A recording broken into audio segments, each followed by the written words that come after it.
Hello दोस्तों, स्वागत है आपका आज की इस महत्वपूर्ण वीडियो में जिसमें आज हम यूनिट नंबर 18 के टॉप एमसीक्यू क्वेश्चन लेके आए हैं। आज की क्लास महामैराथन होगी और जो वन शॉट है आज की एक क्लास में आप पूरी यूनिट देखेंगे जिसमें रामवृक्ष बैनीपुरी की बाल गोविंद भगत और यशपाल का जो है लखनवी अंदाज, मन्नू भंडारी की एक कहानी यह भी, स्वयं प्रकाश नेताजी का चश्मा, आगे की मैं क्यों लिखता हूँ, नागार्जुन की अकाल उसके बाद। तो यह टॉपिक जो है सभी कवर किए गए हैं इकाई 18 की। तो आज की जो वीडियो है आपके लिए बहुत ही महत्वपूर्ण वीडियो होने वाली है, तो आप वीडियो को पूरा देखते रहे, बिल्कुल भी वीडियो को स्किप ना करें क्योंकि इसमें जितने भी क्वेश्चन लिए गए हैं वो सभी बहुत ही महत्वपूर्ण क्वेश्चन लिए गए हैं और पूरे topic by topic question cover किए गए हैं। तो एक टॉपिक को यदि आप यूनिट पूरी अपनी खत्म करना चाहते हैं तो आप हमारे साथ जुड़े रहें, वीडियो बिल्कुल भी स्किप ना करें, पूरा वीडियो देखें। आइए स्टार्ट करते हैं। यदि अभी तक आपने चैनल को सब्सक्राइब नहीं किया है तो पहले चैनल को सब्सक्राइब कर लें और वीडियो को लाइक अवश्य कर दें। आइए स्टार्ट करते हैं। आज का हमारा यहाँ पे पहला क्वेश्चन होगा। पहला क्वेश्चन है, बाल गोविंद भगत के बेटे के मृत्यु शरीर को मुखाग्नि किसने दी? तो बाल गोविंद भगत के जो बेटे थे उनको जब वे खत्म हो गए थे तो उनको अग्नि किसने दी थी? उनकी बहू ने, या भगत ने, या लेखक ने, या पुजारी ने? तो आपने बाल गोविंद भगत जो पाठ है वो पढ़ा होगा, तो उसमें आपको पता है जो मुख्य अग्नि है उनकी किसने दी थी? बहू ने ही मुख्य अग्नि दी थी, क्योंकि बाल गोविंद भगत जो है उन्होंने बहू से ही कहा था यह तुम्हारा पति है, इसको अग्नि तुम ही दोगे। तो इन्होंने जो है अग्नि किससे दिलाई थी? इन्होंने अग्नि जो है अपने बहू से ही दिलाई थी। आइए अगला क्वेश्चन देखते हैं इसी कड़ी में। अगला हमारा महत्वपूर्ण क्वेश्चन होगा, बाल गोविंद भगत की संगीत साधना का चरम उत्कर्ष किस दिन देखा गया? तो आप जानते हैं कि बाल गोविंद भगत के आधार पे आपने पढ़ा है कि जो उनका संगीत का चरम उत्कर्ष है जो उस दिन पता चला जब उनके बेटे की मृत्यु हो गई थी। ऑप्शन है आपके, जब वे बीमार थे, जब उनके इकलौते बेटे की मृत्यु हो गई थी, या जब वे धान की रोपाई कर रहे थे, या अब लास्ट ऑप्शन है जब वे गंगा घाट पर जाते थे। तो आपका यहाँ पे राइट आंसर जो है वो होने वाला है, जब उनके इकलौते बेटे की मृत्यु हो गई थी तो उस समय उन्होंने क्या किया था कि जो उनका बेटा खत्म हो गया था उसको आंगन में लिटा के उस पर सफेद कपड़ा डाल के और वे अपना गीत गुनगुनाने लगे थे। तो जो है इसका आंसर कौन सा हो जाएगा? इसका आंसर जो है आपका बी राइट आंसर यहाँ पे हो जाएगा। आइए तीसरा क्वेश्चन देखते हैं। इसी प्रकार से तीसरा हमारा यहाँ पे क्वेश्चन होगा कि बेटे की मृत्यु के पश्चात बाल गोविंद भगत का आखिरी निर्णय क्या था? आइए ऑप्शन के आधार पर देखते हैं। ऑप्शन हमारे हैं, पोतुहु पोतुहु पोतुहु का पुनर्विवाह करवाना, पोतुहु का शिक्षा दिलवाना, पोतुहु को घर से निकालना, या पोतुहु से घेरना। तो उन्होंने पोतुहु से कहा था, उनकी जो बहू है उससे उन्होंने कहा था, बेटे की जो पत्नी थी उससे उन्होंने कहा था कि जा बेटा, अभी तेरा जीवन ही क्या है, तू कहीं और जाके शादी कर ले। तो आपका इसका जो है आंसर हो जाएगा कौन सा? ये जो है आंसर यहाँ पे राइट आंसर आपका हो जाएगा। आइए अगला क्वेश्चन देखते हैं। अगला आपका यहाँ पे क्वेश्चन होगा कि बेटे की मृत्यु पर बाल गोविंद भगत ने पतोहू को क्या कहने के लिए कहा? क्रिया कर्म हेतु आवश्यक सामग्री का प्रावधान करने के लिए, रोने के लिए, उत्सव मनाने के लिए, साफ सफाई कहने की। तो यहाँ पे आपका जो आंसर होने वाला है वो है सी, क्योंकि जो बाल गोविंद भगत थे जब उनके बेटे खत्म हो गए थे तो उन्होंने कहा था कि आत्मा का परमात्मा से मिलन हो गया है। जो बेटे की हमारी आत्मा है वह किससे जाके मिल गई है? परमात्मा से जाके मिल गई है। तो यहाँ पे रोने धोने का काम नहीं है, यहाँ पे जो है उत्सव मनाने का काम है, इसलिए वो गाना गुनगुनाने लगे थे। और तो कौन सा उन्होंने क्या कहा था? उन्होंने कहा था कि उत्सव मनाने का काम है। तो आपका आंसर इसका कौन सा हो जाएगा? सी जो है राइट आंसर आपका हो जाएगा। आइए अगला क्वेश्चन देखते हैं। अगला हमारा क्वेश्चन है, बाल गोविंद भगत अपने बेटे से अधिक प्यार इसलिए कहते थे क्योंकि वह उनका इकलौता बेटा था, वह सुस्त तथा कम बुद्धि वाला था, वह होशियार तथा तीक्ष्ण बुद्धि वाला था, उन्हें पुत्र मोह अधिक था। तो आपका आंसर जो होने वाला है वो यहाँ पे, वह सुस्त और कम बुद्धि वाला उनका बेटा था, इसलिए वे उससे क्या कहते थे? बहुत ज्यादा प्यार कहते थे। तो इसका आपका आंसर क्या? सी जो है, बी जो है सॉरी, यहाँ पे राइट आंसर आपका हो जाएगा। तो आप क्वेश्चन देख रहे हैं, आपको कितने बेहतरीन क्वेश्चन आपके पाठ के आधार पे यहाँ पे लिए गए हैं। तो आपने अभी तक यदि चैनल को सब्सक्राइब नहीं किया है तो सब्सक्राइब कर लें और वीडियो को लाइक अवश्य कर दें। आइए अगला क्वेश्चन देखते हैं इसी कड़ी में। अगला हमारा क्वेश्चन है, बाल गोविंद भगत ने पतोहू से बेटे की मृत्यु शरीर की को मुख्य अग्नि इसलिए दिलवाई क्योंकि वे, तो उन्होंने जो अपनी पुत्रवधू थी, उनकी बहू जो थी, उससे उन्होंने अग्नि क्यों दिलवाई? क्योंकि वे सामाजिक रूढ़ियों को तोड़ना चाहते थे, बहुत दुखी थे, अपने पुत्र से प्यार कहते थे, प्यार नहीं कहते थे, या बीमार थे। तो आपका इसका आंसर जो है होने वाला है यहाँ पे ए आंसर आपका होने वाला है, वे सामाजिक रूढ़ियों को तोड़ना चाहते थे। यहाँ पे आंसर जो है ए राइट आंसर हो जाएगा। आइए अगला हमारा क्वेश्चन यहाँ पे होगा, बाल गोविंद भगत साधु की सभी परिभाषाओं पर किन गुणों के कारण खरे उतरते थे? तो साधु की उनके पास कौन कौन सी परिभाषाएं हैं जो खरे उतरते थे? पहला है मधुर गायन, खेती बाड़ी कहना, गांधीवादी दर्शन, सारा समय पूजा पाठ के में बिताना। ये इनका बिल्कुल बिल्कुल नहीं है, ये जो है आपका बिल्कुल आंसर यहाँ पे होने वाला नहीं है। दूसरा है मृत्यु से ना घबराना, हर समय भजन में लीन रहना, बेटे व बहू से बहुत प्रेम करना। अगला उनका ऑप्शन है, ऑप्शन के आधार पे यहाँ पे जो है आपका आंसर होगा। तीसरा ऑप्शन है सात्विक गृहस्थ जीवन, सत्यवादी, शुद्ध व्यवहार, कवि दर्शन से सज्जित आत्मा। तो क्या जी आंसर आपका यहाँ पे होने वाला है? अगला है आपका आठवां है, मतलब डी ऑप्शन है आस्तिकता, समाज सेवा, प्रतिदिन मंदिर जाना और रास्ते में जो भी मिले उसे उपदेश देना। तो जे उनका बिल्कुल काम नहीं था। मृत्यु से ना घबराना ये भी ठीक है, और घरे में भजन लीन रहना बेटे बहू, तो ये भी उनका बिल्कुल नहीं है। तो आपका यहाँ पे आंसर सी हो जाएगा, क्योंकि सात्विक गृहस्थ जीवन, जो उनका जीवन था कैसा था? गृहस्थ भी था और सत्यवादी भी थे, शुद्ध व्यवहार उनका था, कवि दर्शन से सज्जित आत्मा। तो यहाँ पे आपका आंसर जो है सी होने वाला है। सी जो है आपका राइट आंसर यहाँ पे हो जाएगा। बाल गोविंद भगत के बारे में जो सी ऑप्शन है ये बिल्कुल राइट यहाँ पे हो जाएगा। आइए अगला क्वेश्चन देखते हैं। आठवां हमारा क्वेश्चन है, आषाढ़ मास के महीने में बाल गोविंद भगत क्या कार्य करते थे? आपके ऑप्शन हैं, गंगा स्नान के लिए जाते थे, प्रभातियां गाते थे, खंजरियां बजाते थे और धान की रोपाई करते थे। तो आपका इसका जो है आंसर होने वाला है, आठ का जो राइट आंसर होगा वो धान की रोपाई कहते थे। डी जो है यहाँ पे राइट आंसर आपका हो जाएगा। आठ का आपका आंसर होगा डी। आइए नौवां क्वेश्चन हम देखते हैं। नौवां क्वेश्चन है, भगत ग्रस्त होते हुए भी वस्तुतः खालिस्तान थे, क्या थे? पाखंडी थे क्या? बिल्कुल नहीं है। साधु थे क्या? साहब थे क्या? साहब बिल्कुल नहीं थे। गहम गुरु भी नहीं थे। वे क्या थे? एक साधु थे। बी आपका आंसर जो है राइट आंसर आपका हो जाएगा। आइए अगला हम 10वां क्वेश्चन देखते हैं। बाल गोविंद भगत साहब किसे मानते थे? कबीर को, लेखक को, खंजड़ी को या ग्राम निवासियों को? तो आपको पता है वो साहब जो है मानते थे, किसको मानते थे? कबीर को मानते थे। तो 10 का जो है आपका आंसर क्या हो जाएगा? 10 का आपका आंसर ए यहाँ पे राइट आंसर होगा। आप देख रहे हैं 18 यूनिट। तो आज के इस वीडियो में 18 यूनिट जो है पूरी कवर आपकी यहाँ पे होने वाली है। तो आप लोग हमारे साथ बने रहें, वीडियो को बिल्कुल भी स्किप ना करें, पूरा वीडियो देखें। और जो हम क्वेश्चन आंसर आपको बता रहे हैं, तो इससे आपका पूरा चैप्टर जो है कवर हो जाएगा और आपको पूरी चैप्टर की जो यादें हैं ताजा हो जाएगी। हम साथ साथ में इसके आसपास की भी बातें आपको बताते चल रहे हैं, जिससे कि आपको कोई भी आंसर रटना ना पड़े और आप एक बार आंसर देखें, आपको उसकी जो है सारी बात समझ में यहाँ पे आ जाए। आइए अगला क्वेश्चन देखते हैं। 11वां यहाँ पे क्वेश्चन है, लेखक राम वृक्ष बेनीपुरी जी बाल गोविंद भगत की किस विशेषता पर अत्यधिक मुग्ध थे?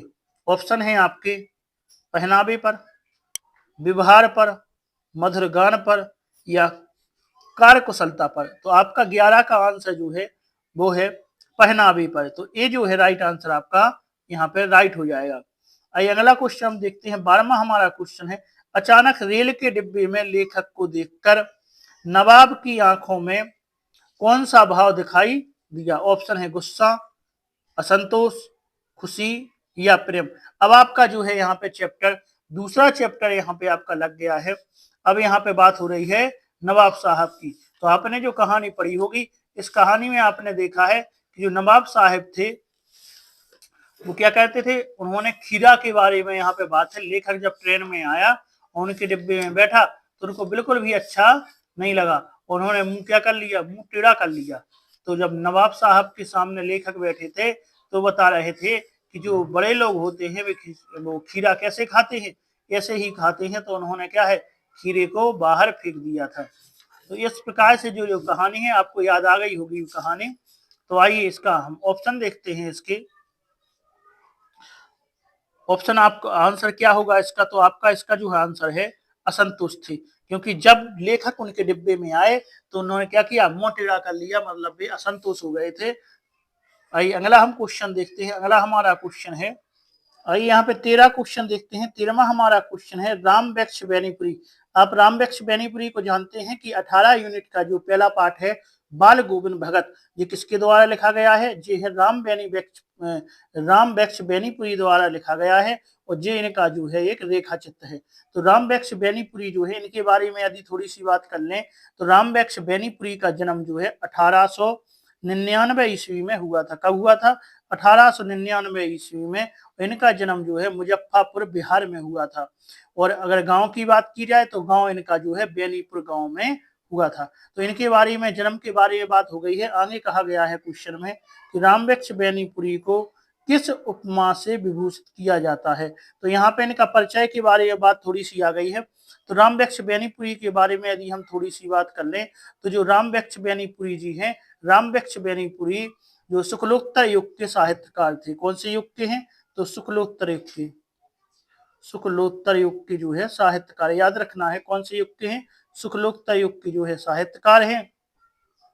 और ये जो है इनके बारे में यदि और देखा जाए तो यह एक मूर्धन्य साहित्यकार थे। कैसे थे, मूर्धन्य। तो मूर्धन्य जो है, मूर्धन्य साहित्यकार ये माने जाते थे। और इनके बारे में यदि हम देखें तो राम वृक्ष बेनीपुरी जो है, इनके बारे में देखें तो इनको जो है कलम का जादूगर, कौन सा, कलम का जादूगर इनको कहा जाता है। इनकी शैली क्या है, विशिष्ट शैली थी, इस वजह से इनको कलम का जादूगर, कलम का जादूगर, तो इनको कलम का जादूगर कहा जाता है। इनकी अगर कुछ महत्वपूर्ण हम रचनाओं की बात करें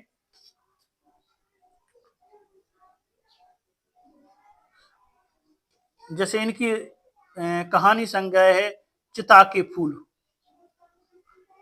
और कैदी की पत्नी, अम्बपाली, सीता की मां, अमर ज्योति, कथा तत्व, गेहूं और गुलाब 1950 ईस्वी में लिखे गए, यानी कि निबंध है, इम्पोर्टेंट है, आप याद रख लें। गेहूं और गुलाब कब लिखा गया है, 1950 ईस्वी में जो है लिखा गया निबंध है। उड़ते चलो ये भी 1954 ईस्वी में लिखा गया है, यात्रा वृतांत है। पैरों में पंख बांध कर ये भी यात्रा वृतांत है। तो ये इनकी कुछ हो गई। माटी की मूर्तें भी याद कर लें आप, माटी की मूर्तें 1946 ईस्वी में जो है संस्मरण है लिखा हुआ है इनका। तो कुछ हमने महत्वपूर्ण, जो हम आपको महत्वपूर्ण जानकारी इनके बारे में कुछ बता दी है।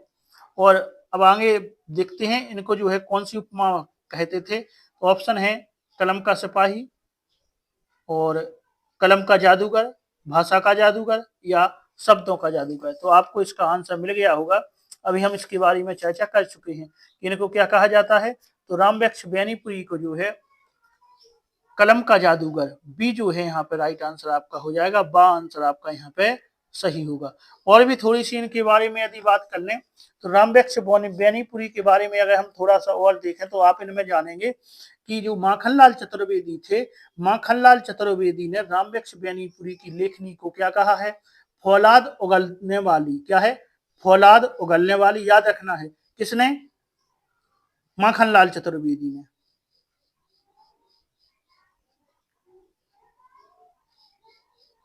तो माखनलाल चतुर्वेदी ने क्या कहा है, फौलाद उगलने वाली, और कहा है मनोजगत में भूकंप पैदा करने वाली। फौलाद उगलने वाली और मनोजगत में भूकंप पैदा करने वाली। तो जी है माखनलाल चतुर्वेदी द्वारा कहा गया है, किसके लिए, राम वृक्ष बेनीपुरी की लेखनी के लिए। आपको विशेष तौर पर ये बात याद रखनी है कि क्या कहा है।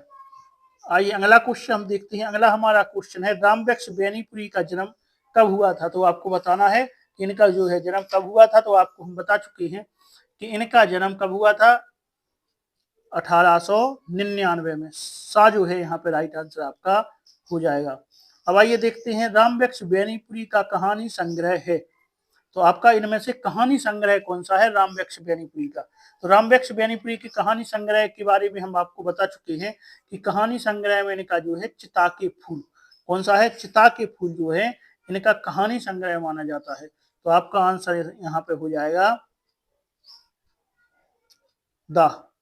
आइए अगला हम क्वेश्चन देखते हैं। अगला हमारा क्वेश्चन है रामवृक्ष बेनीपुरी का यात्रा संस्मरण है। तो आपको बताना है इनमें यात्रा संस्मरण। तो यात्रा संस्मरण के बारे में हम आपको बता चुके हैं कि उड़ते चलो उड़ते चलो, एक तो इनका ये है उड़ते चलो उड़ते चलो, और दूसरा अगर बात करें दूसरी इनका है पैरों में पंख बांध कर 1952 में। तो पैरों में पंख बांध कर जो है कब लिखा गया था, 1952 ईस्वी में लिखा गया था। कब, पैरों में पंख बांध कर 1952 ईस्वी में लिखा गया था। तो इसका आंसर जो है आपका सा राइट आंसर यहाँ पे हो जाएगा। आइए अगला देखते हैं रामवृक्ष बेनीपुरी का उपन्यास है। अब हमें यहाँ पे उपन्यास, आपको बहुत ही महत्वपूर्ण क्वेश्चन और इसी प्रकार के क्वेश्चन आपको वहां पे आना है, तो आपको ध्यान से पढ़ना है और ऐसी ही तैयारी करना है। तो रामवृक्ष बेनीपुरी का हमें यहाँ पे देखें उपन्यास। यदि उपन्यास के बारे में बात करें तो आपको पता है कि कैदी की पत्नी, कौन सा है, कैदी की पत्नी, कैदी की पत्नी, और दूसरा है पतितों के देश में, पतितों के देश में। तो ये इनका एक उपन्यास है और दूसरा उपन्यास जो है कैदी की पत्नी भी इनका है। तो यहाँ पे आपका जो है बा आंसर यहाँ पे राइट आपका हो जाएगा। आइए अगला क्वेश्चन देखते हैं। रामवृक्ष बेनीपुरी का प्रसिद्ध नाटक गेहूं व गुलाब कब प्रकाशित हुआ था। तो हम आपको इसके बारे में अभी बता चुके हैं। गेहूं व गुलाब है जो 1950 ईस्वी में लिखी गई रचना है, बहुत ही महत्वपूर्ण है, आपको याद रख लेना है कि गेहूं और गुलाब कब लिखी गई है, 1950 ईस्वी में जो है लिखी गई रचना है। आइए अगला क्वेश्चन देखते हैं। रामवृक्ष बेनीपुरी ने किस ग्रंथ का संपादन किया। ऑप्शन है कबीरदास जी की पदावली का, भिखारी दास की पदावली का, या विद्यापति की पदावली का, या लास्ट है आपका ऑप्शन मीराबाई की पदावली का। तो आपका इसका जो है आंसर राइट होने वाला है। यहाँ पे उन्होंने जो है विद्यापति की पदावली का जो है संपादन किया था। तो आपका यहाँ पे राइट आंसर क्या होने वाला है, सा जो है यहाँ पे राइट आंसर आपका होने वाला है। आइए अगला क्वेश्चन देखते हैं। इसी कड़ी में अगला हमारा क्वेश्चन है रामवृक्ष बेनीपुरी की समस्त रचनाएं कितने भागों में प्रकाशित हुई। तो आपके ऑप्शन है 6 भाग, 7 भाग, 8 भाग, या 9 भाग। तो आपका इसका आंसर जो है 8 भागों में प्रकाशित हुई थी। सा जो है यहाँ पे राइट आंसर आपका हो जाएगा। कितने भाग, 8 भागों में प्रकाशित हुई। आइए अगला 20वां यहाँ पे क्वेश्चन हो जाएगा आपका कि रामवृक्ष बेनीपुरी का जन्म कहाँ हुआ था। बेनीपुर गांव में, मुजफ्फरपुर बिहार में, या, तो ये तो आप जान रहे हैं तीनों गलत हैं। तो आपका यहाँ पे आंसर जो है आंसर ही यहाँ पे आपका राइट आंसर हो जाएगा। आइए अगला हम महत्वपूर्ण क्वेश्चन देखते हैं कि क्रांतिकारी गतिविधियों में सक्रिय रहने के कारण रामवृक्ष बेनीपुरी को कितने वर्ष जो है जेल में रहना पड़ा था। तो आपको बताना है कि जेल में भी कितने वर्ष रहे थे। तो इसका आंसर भी आपका 8 वर्ष है। वो 8 वर्ष ही जेल में रहे थे, 8 खंडों में उनकी कहानी संग्रह है। आइए अगला है कलम का सिपाही किस साहित्य कार्य को कहा जाता है। तो कलम का सिपाही की बात यहाँ पे हो रही है। तो कलम का सिपाही किसे कहा जाएगा, आपके ऑप्शन है रामवृक्ष बेनीपुरी को, बिल्कुल नहीं। रामवृक्ष बेनीपुरी को क्या कहा जाता है, अभी आप हम देख चुके हैं कि कलम का जादूगर जो है रामवृक्ष बेनीपुरी को कहा जाता है। रामवृक्ष बेनीपुरी को कलम का सिपाही नहीं कहा जाता है। दूसरा है शिव पूजन सहाय, तीसरा है कमलेश्वर, और चौथा है आपका डी जो है दा जो है लास्ट आंसर जो है आपका प्रेमचंद। तो आपको राइट आंसर यहाँ पे डी हो दा हो जाएगा। प्रेमचंद को ही कलम का सिपाही कहा जाता है और कलम का जादूगर रामवृक्ष बेनीपुरी को कहा जाता है। इसका आंसर आपका दा राइट आंसर हो जाएगा।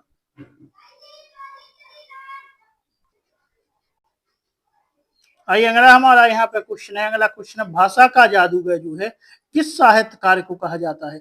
अभी हमने देख लिया कलम का सिपाही, कलम का जादूगर। अब हम देखेंगे भाषा का जादूगर किसे कहा जाता है।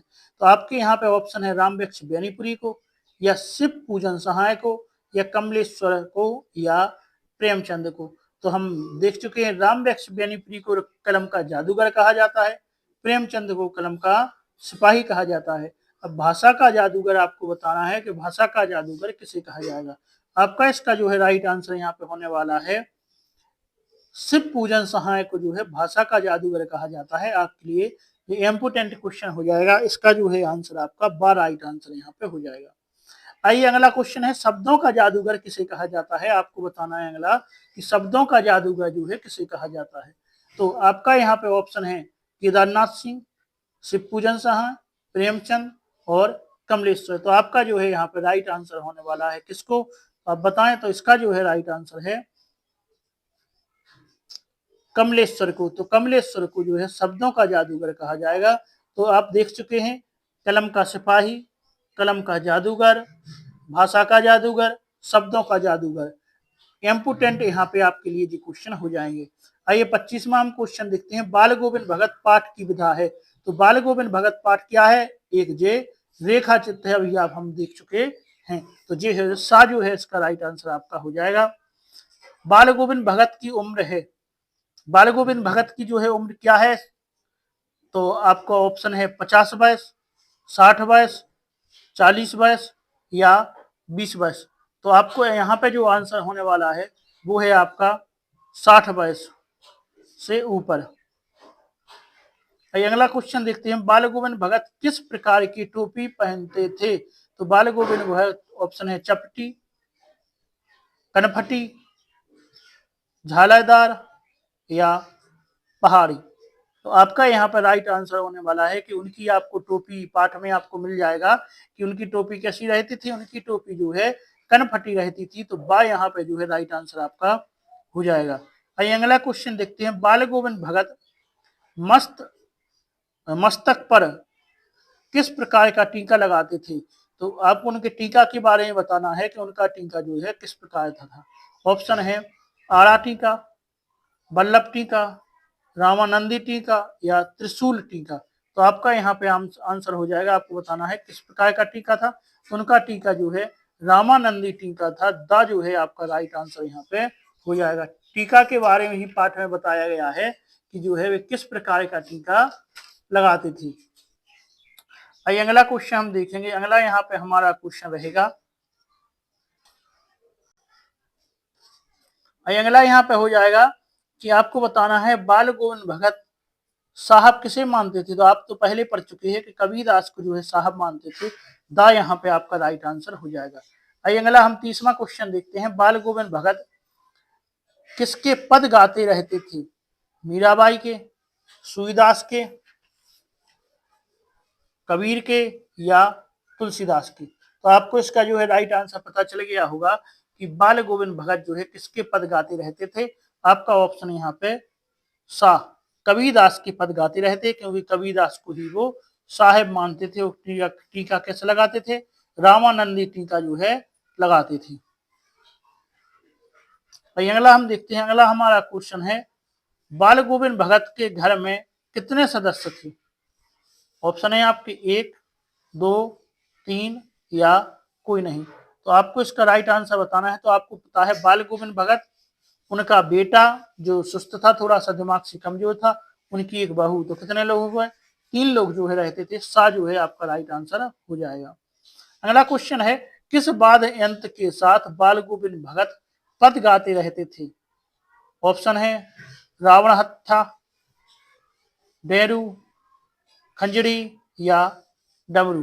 तो आपका यहाँ पे आंसर होने वाला है वो खंजड़ी बजाती थी। सा जो है यहाँ पे राइट आंसर आपका हो जाएगा। अगला हम क्वेश्चन देखते हैं। बाल गोविंद भगत की प्रभातियां कब शुरू होती थी। भद्रपद से, पोष से, कार्तिक से या आषाढ़ से। तो आपका यहाँ पे जो है राइट आंसर होने वाला है कार्तिक से। सा जो है राइट आंसर आपका हो जाएगा। आइए अगला क्वेश्चन हम देखते हैं। बाल गोविंद भगत का घर साहब के घर से कितनी दूरी पर था। 3 कोस, 4 कोस, 5 कोस या 6 कोस। तो आपका इसका जो है राइट आंसर है 4 कोस। बा जो है यहाँ पे राइट आंसर आपका हो जाएगा। आइए अगला क्वेश्चन देखते हैं। अगला है बाल गोविंद भगत, और बाल गोविंद भगत के घर से नदी कितनी दूरी पर थी? कितनी नदी की बात यहाँ पे हो रही है। ऑप्शन है 2 मील, 3 मील, 4 मील या 5 मील। तो आपका यहाँ पे राइट आंसर होने वाला है 2 मील की। तो बा यहाँ पे राइट आंसर आपका हो जाएगा। आइए अगला हम क्वेश्चन देखते हैं। अगला हमारा क्वेश्चन रहेगा यहाँ पे कुश का क्या आए थे। तो यहाँ पे जो है कुश का क्या आए थे, आपके ऑप्शन है एक प्रकार की चटाई, एक प्रकार की घास, एक प्रकार की फसल या एक प्रकार का वृक्ष। तो आप जानते हैं जो कुश होता है जे इनको हम प्यार भी बोलते हैं, और इसको एक प्रकार की जो घास होती है। तो कुश क्या है, एक प्रकार की घास। अगला क्वेश्चन हम देखते हैं। अगला यहाँ पे हमारा क्वेश्चन होगा कि बाल गोविंद भगत के घर से नदी कितनी दूरी पर थी। तो हम पढ़ चुके हैं नदी जो थी इनके घर से 3 कोस की दूरी पर थी। तो आ जो है आंसर राइट हो जाएगा। आइए अगला देखते हैं। बाल गोविंद भगत की प्रभातियों को कार्तिक से शुरू होती किस माह तक चलती थी। तो आपका यहाँ पे ऑप्शन होने वाला है कि शुरू तो आपको पता चल गया है कि कार्तिक से होती थी, लेकिन खत्म कहाँ होती थी। ऑप्शन है भाद्रपद, फाल्गुन और मार्गशीर्ष या आषाढ़। तो आपका यहाँ पे राइट आंसर होने वाला है कौन सा, आपका यहाँ पे जो राइट आंसर होने वाला है वो है फाल्गुन में खत्म हो जाती थी। तो याद रखना है कार्तिक से शुरू होकर कहाँ तक चलती थी, फाल्गुन तक चलती थी। अगला हमारा क्वेश्चन है बाल गोविंद भगत की संगीत साधना का चरम उत्कर्ष कब देखने को मिला। तो आपको पता है जब उनके बेटे के नहीं जब उनकी पुत्र नहीं जब उनके बेटे की मृत्यु हुई थी। तो सा जो है यहाँ पे राइट आंसर आपका हो जाएगा। आइए अगला क्वेश्चन देखते हैं। अगला क्वेश्चन यहाँ पे होगा अपने बेटे की चिता को आग बाल गोविंद भगत ने किससे दिलाई थी। तो अपनी जो है पतुहू से जो दिलाई थी। बा जो है यहाँ पे राइट आंसर आपका हो जाएगा। आइए अगला क्वेश्चन देखते हैं। अगला है बाल गोविंद भगत ने पतुहू के भाई को बुलाकर क्या कहा। उससे उन्होंने कहा था कि इसकी दूसरी शादी करवा दो क्योंकि इसकी अभी उम्र ही क्या है। इसका जो है सा आंसर आपको राइट मिल जाएगा। आइए अगला क्वेश्चन देखते हैं। बेटी की मौत पर बाल गोविंद भगत क्या कर रहे थे, रो रहे थे और खेती कर रहे थे, भजन गा रहे थे, चुपचाप बैठे थे। तो सा जो है यहाँ पे राइट आंसर हो जाएगा भजन गा रहे थे। आइए अगला हम क्वेश्चन देखते हैं। डिब्बे में बैठे सज्जन को देखकर लेखक किस विषय को जो अनुमान लगाने लगे। तो आप यहाँ पे आ गए हैं अगले पाठ पर।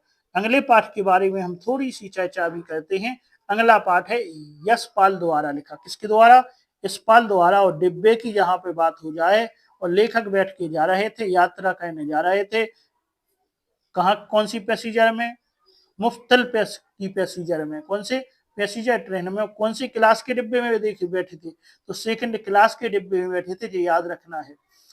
तो वहां पे नवाब साहब थे, क्या कर रहे थे, खीरा खा रहे थे। किसने लिखा है, ये जो है यशपाल द्वारा लिखी गई रचना है। किसके द्वारा, यशपाल। किसके द्वारा लिखा गया है, तो ये जो है यशपाल के द्वारा लिखा गया है। और जो इस यशपाल ने है, ये पाठ का नाम क्या है, पाठ का नाम हमारा हो जाएगा लखनवी अंदाज। क्या है पाठ का नाम, लखनवी अंदाज है। वही है एक इनका क्या है, निबंध है। क्या है, निबंध। तो लखनवी अंदाज क्या है, लखनवी अंदाज जो है एक निबंध है। किसका, यशपाल का लिखा हुआ। तो आइए देखते हैं क्वेश्चन इसका। अब थोड़ी सी यशपाल के बारे में पहले हम आपको बात बता दें, यहाँ पे बाद में आगे चलेंगे तो हम देखेंगे यशपाल के बारे में। यशपाल के बारे में देखेंगे। तो यशपाल का अगर बात हो जाए, जन्म कब हुआ था, इनका जन्म 3 दिसंबर 1903 ईस्वी को, 3 दिसंबर 1903 ईस्वी को अब कहें तो कहां पर हुआ था। इनका जन्म जो है फिरोजपुर, कहां पे, फिरोजपुर पंजाब में। फिरोजपुर पंजाब में जो है इनका जन्म हुआ था। अगर माता की बात कर ली जाए तो इनकी माता जो है प्रेम देवी। कौन थी, प्रेम देवी। और पिता की बात की जाए तो हीरा लाल। क्या है, हीरा लाल पिता ना है, प्रेम देवी इनकी जो है माता है। और ये क्या है, तो यशपाल जो है प्रगतिवादी उपन्यासकार माने जाते हैं। याद रखना है क्या है, प्रगतिवादी उपन्यासकार कौन है, प्रगतिवादी उपन्यासकार जो है माने जाते हैं। और इनका सर्वश्रेष्ठ यदि उपन्यास आपसे कोई पूछे तो सर्वश्रेष्ठ उपन्यास जो है झूठा सच, क्या है, झूठा सच। ये किसके ऊपर लिखा गया है, ये एक त्रस्दी के ऊपर लिखा गया उपन्यास है। तो यह जो है 2 भागों में प्रकाशित हुआ था, इसके बारे में थोड़ा और बता दें। जो इनका उपन्यास है झूठा सच कितने भागों में, 2 भागों में। पहला भाग जो था वतन और देश के नाम से थे, और दूसरा भाग जो है, दूसरे भाग का नाम है देश का भविष्य। जी, तो वतन और देश जो प्रकाशित हुआ था 1958 में, और दूसरा भाग जो है 1960 में देश का भविष्य जो है निकला था। यदि इनकी हम कुछ रचनाओं के बारे में बात कर लें तो इनकी रचना बहुत सी है। दादा कामरेड, देशद्रोह। दादा कामरेड जो है 1941 ईस्वी में, कब लिखी गई थी, 1941 ईस्वी में लिखी गई रचना है दादा कामरेड। और देशद्रोह 1943 में, देशद्रोह 1943 में। अगली है इनकी दिव्या, याद कर लें 1945 में, 1900 कौन सी, दिव्या। दिव्या जो है 1945 ईस्वी में लिखी गई रचना है। पार्टी कामरेड भी 1946 में लिखी थी। मनुष्य के रूप में 1949 में लिखी थी। अमिता 1956 में लिखी गई इनकी रचना है। झूठा सच जो है 1900 आप देख चुके हैं, 1958 में पहला भाग और 1960 में दूसरा भाग। पहले भाग का नाम क्या है और दूसरे का क्या है हम बता चुके हैं। पहले का नाम है वतन और देश, दूसरे का नाम है देश का भविष्य। तो जी इनकी अगर एक और बातें की जाए तो इनकी कुल कहानियां 206 कहानियां लगभग हैं इनके द्वारा लिखी गई। तो बहुत सी इनकी रचनाएं हैं। आप इनकी रचनाएं जब हम कवि परिचय हमने पढ़ाए हैं, पाठ पढ़ाया है, वहां पे जाके आप देख सकते हैं। इनको पुरस्कार कौन कौन से मिले, तो देव पुरस्कार इनको मिला है 1955 में, हम आपकी यादें तरोताजा कर रहे हैं। और पद्म भूषण भी मिला है। मंगला प्रसाद पारितोष 1971 में मिला है। सोवियत लैंड नेहरू पुरस्कार 1977 में मिला है। हमने आपकी कुछ यादें तरोताजा की कह दी हैं। जल्दी जल्दी इनकी हम रचनाएं कुछ बताए देते हैं। तो जैसे है सन्यासी, दूसरी नाक, ज्ञान दान और तर्क का तूफान, आदमी का बच्चा और चिंगारी, रोटी का मोल, और है अगली होगी इनकी कौन सी, और हम देखें तो इनकी हो जाएगी एक, हाँ कहानी संग्रह में देख लें तो वो दुनिया, तर्क का तूफान, ये इनकी रचनाएं हो जाएंगी। देवा की माँ और खच्चर और आदमी।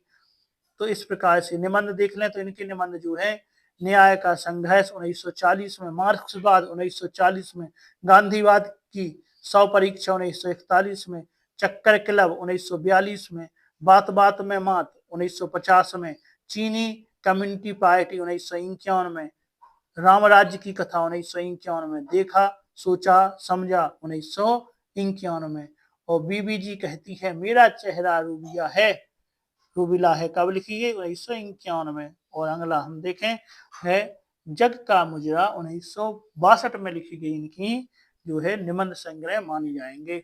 यात्रा वृतांत भी लिखे हैं, जैसे लोहे की दीवार की दोनों ओर, राह बीती, ये इनके उपन्यास हो, यात्रा वृतांत हो जाएंगे। सॉरी, संस्मरण भी है, कुछ संस्मरण नाम से लिखा गया है 1990 ईस्वी में। आत्मकथा भी हो जाएंगी।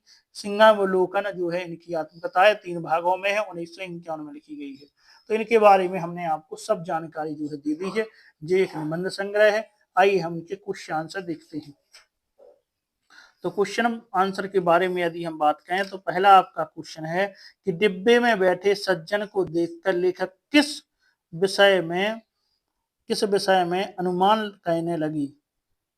दूरी के विषय में, नवीन कहानी के विषय में, रेलवे कर्मचारियों के विषय में, या नवाब साहब की असुविधा और संकोच के कारणों के विषय में। तो आपका इसका जो है आंसर आपको पता ही लग गया होगा। इसका जो है आपका आंसर, जब नवाब साहब के साथ में उसी कोच में जो है लेखक आया तो उनका क्या हो गया, संकोच, उनका मुंह बन गया था। तो नवाब साहब की असुविधा और संकोच के कारणों के विषय में लेखक जो है सोचने लगा। आइए अगला हम देखते हैं, नवाब साहब डिब्बे में क्या लेकर चढ़े थे। तो मूली, खीरा, गाजर या पानी आपको पता है, खीरा लेकर चले थे, बी जो है यहाँ पे राइट आंसर है। आइए अगला हम देखते हैं, नवाब साहब ने खीरे की तैयारी के बाद उसका क्या किया? खिड़की से बाहर फेंक दिया, साथ बैठकर मुसाफिरों को दे दिया और सारे स्वयं खा गए या लेखक को दी। तो आपको पता है जब खीरा भी खा रहे थे तो उसको सूंघकर और खिड़की से बाहर फेंक रहे थे और बोल रहे थे खीरा कितना अजीज है और लाजवाब भी है, इस प्रकार से वो कुछ बोल रहे थे। तो ये जो है इसका आंसर आपका राइट हो जाएगा। अगला देखते हैं, लखनवी अंदाज पाठ के लेखक ने वस्तुतः किस पर व्यंग किया है? पतनशील सामंती वर्ग पर, लेखकों पर, गरीब लोगों पर या खीरा बेचने वाले पर। तो आपका इसका जो है आंसर यहाँ पे होने वाला है, पूछा गया है लखनवी अंदाज में पाठ में जो है लेखक ने वस्तुतः किस पर व्यंग कसा है। व्यंग की यहाँ पे आपसे बात हो रही है, तो यहाँ पे जो व्यंग कसा गया है लेखक का जो है पतनशील सामंती वर्ग पर। ये जो है यहाँ पे राइट आंसर आपका हो जाएगा। आइए अगला क्वेश्चन देखते हैं, लेखक ने नवाब साहब से खीरा ना खाने का क्या कारण बताया? अखाद्य वस्तु, कमजोर मैदा या पेट का भरा हुआ या अजनबियों से कुछ ना खाना। तो यहाँ पे आपका राइट 47 का जो है आपका यहाँ पे राइट हो जाएगा। लेखक ने जब मतलब उसने पूछा नवाब साहब ने कि खीरा खा लें, तो लेखक ने उसका क्या जवाब दिया था? उन्होंने उसकी सोची थी कि कमजोर मैदा का होना यानी पेट का भरा होना। सी जो है यहाँ पे राइट आंसर आपका हो जाएगा।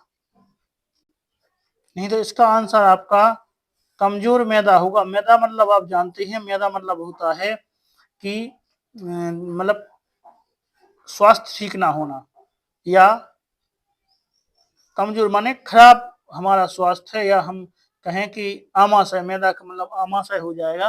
मतलब आमाशय कैसा है? कमजोर है, इस विषय से जो है हम खीरा नहीं खा सकते। तो बी यहाँ पे राइट आंसर हो जाए, सी बिल्कुल नहीं होगा, बी आंसर राइट होगा। तो 47 का आपका बी हो जाएगा। आइए अगला क्वेश्चन देखते हैं, लेखक नवाब साहब को कैसे देख रहे थे? प्रसन्नता से, गुस्से से, दुख से या कनखियों से। तो आपका यहाँ पे आंसर होने वाला है कनखियों से। तो इसका आंसर क्या हो जाएगा? इसका जो है आंसर आपका डी जो है आपका राइट आंसर यहाँ पे हो जाएगा। आइए अगला क्वेश्चन देखते हैं। अगला यहाँ पे हमारा क्वेश्चन होगा कि लेखक ने ट्रेन में सेकंड क्लास का टिकट क्यों जो है खरीदा? तो आपको बताना है कि लेखक ने ट्रेन में सेकंड क्लास का टिकट क्यों खरीदा था। आपके यहाँ पे ऑप्शन हो जाएंगे, आपका ऑप्शन है अमीरी प्रदर्शन के लिए, नई कहानी के विषय में सोचने के लिए, आरामदायक सफर के लिए या पैसों की कमी के कारण। तो आपका इसका जो है आंसर हो जाएगा नई कहानी के विषय में सोचने के लिए उन्होंने जो है सेकंड क्लास का जो है टिकट खरीदा। बी यहाँ पे राइट आंसर आपका हो जाएगा। आइए अगला क्वेश्चन देखते हैं। अगला हमारा क्वेश्चन है, लेखिका मन्नू भंडारी को लेखन की प्रेरणा किससे मिली? ऑप्शन है आपके, अपने पिता से, हिंदी प्रधानाध्यापिका से, ये भी दोनों, अपनी माता से। तो इसका जो है आपका राइट आंसर यहाँ पे होने वाला है, हम बात कर रहे हैं लेखिका मन्नू भंडारी की। तो इसमें जो है आंसर ए और बी दोनों हो जाएगा, अपने पिता से भी और हिंदी प्राध्यापिका से भी। तो यहाँ पे आपका आंसर कौन सा होगा? सी जो है यहाँ पे राइट आंसर आपका हो जाएगा। आइए अगला क्वेश्चन देखते हैं, लेखिका के पिता द्वारा लिखे गए शब्दकोश से उन्हें किसकी प्राप्ति हुई?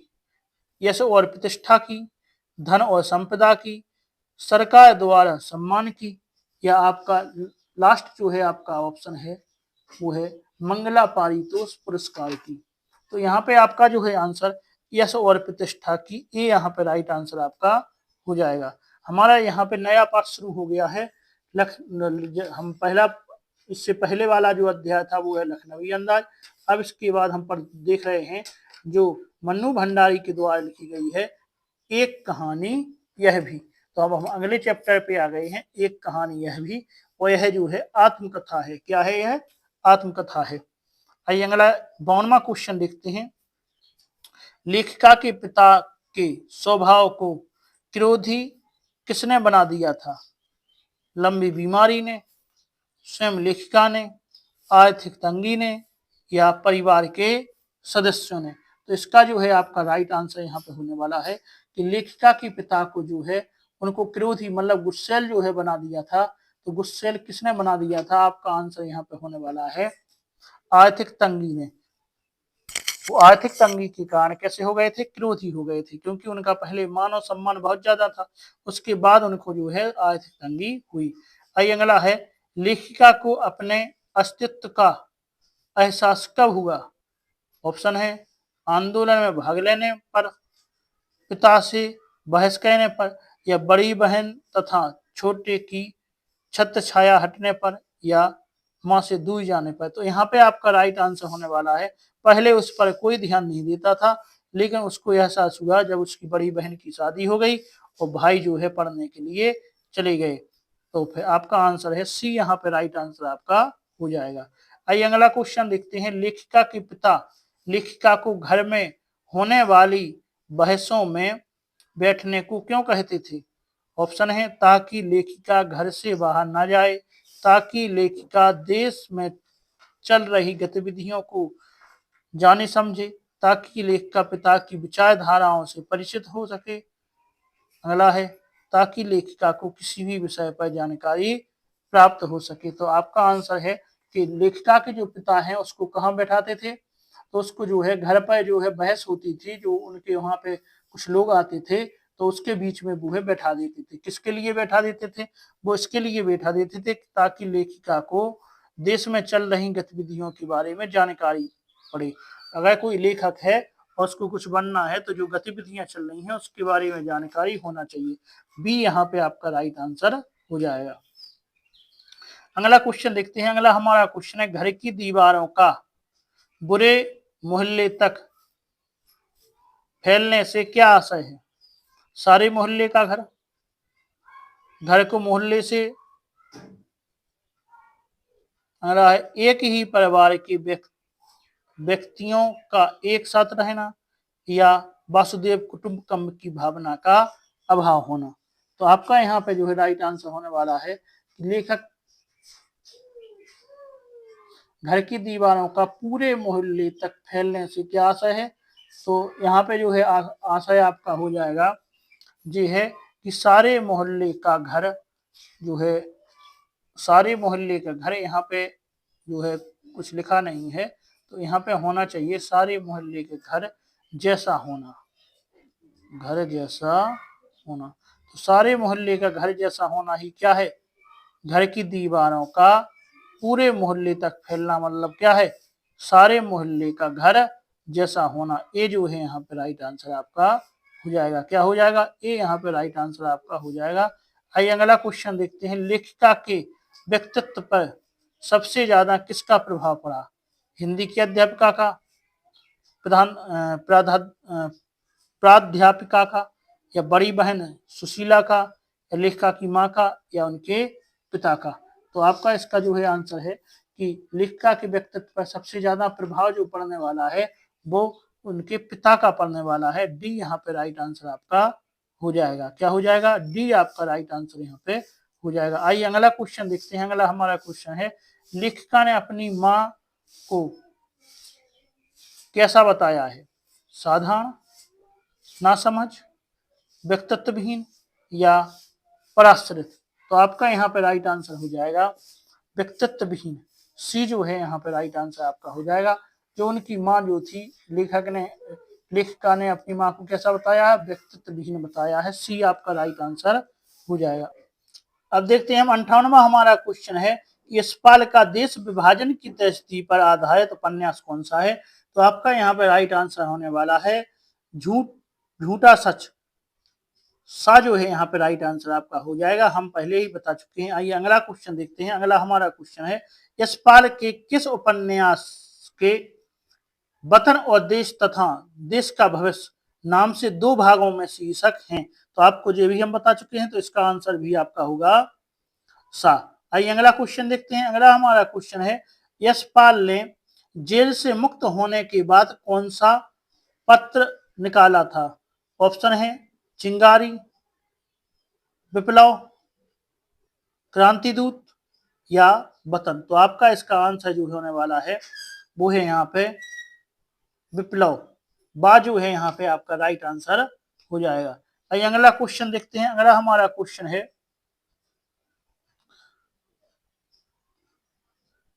यशपाल का जन्म कब हुआ था?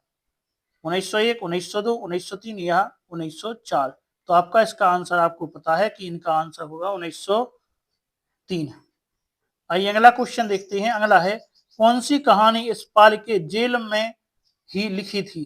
तो यशपाल ने कौन सी कहानी जेल में लिखी? दूसरी नाक या मकरील या रोटी का मूल या वो दुनिया। तो आपका यहाँ पे आंसर होने वाला है वो दुनिया। दा जो है यहाँ पे राइट आंसर हो जाएगा। आइए अगला है, यशपाल का पहला उपन्यास है दादा कॉमरेड, पार्टी कॉमरेड, अमिता या देशद्रोह। तो यशपाल का जो है पहला उपन्यास माना जाता है दादा कॉमरेड। आ जो है यहाँ पे राइट आंसर आपका हो जाएगा। आइए अगला क्वेश्चन देखते हैं। अगला हमारा है, यशपाल का पहला कहानी संग्रह कौन सा है? वो दुनिया, तर्क का तूफान, पिंजरे की उड़ान या देवा की मां। तो आपका यहाँ पे राइट आंसर होने वाला है पिंजरे की उड़ान। सा जो है यहाँ पे राइट आंसर हो जाएगा। आइए अगला है, यशपाल की आत्मकथा कौन सी है? तो ये है सिंहावलोकन, अर्ध कथानक, आत्मविवरण या मेरे अतीत।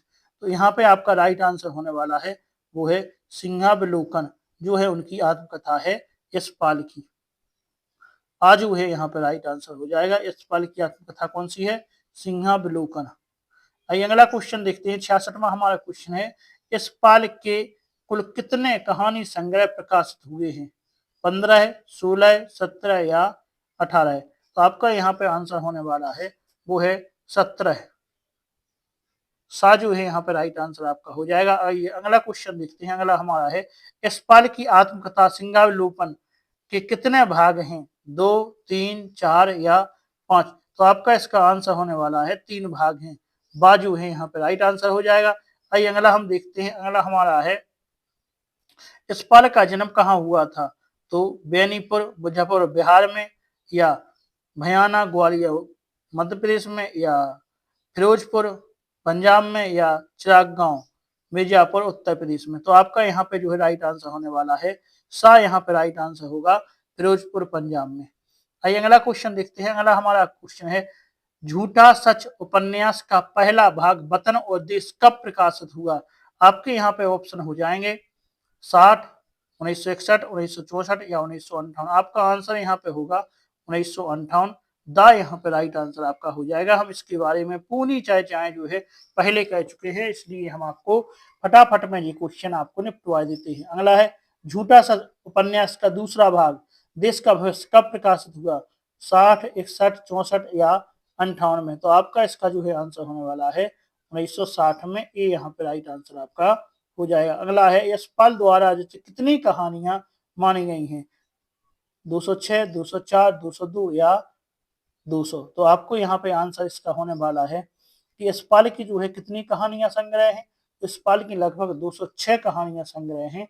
ये जो है यहाँ पे राइट आंसर आपका हो जाएगा। अगला है, यशपाल का पहला उपन्यास कब प्रकाशित हुआ? 40 में, 41 में, 42 में या 43 में। तो आपका इसका आंसर होने वाला है कि यशपाल का पहला कहानी संग्रह जो है 1942 ईस्वी में प्रकाशित हुआ था।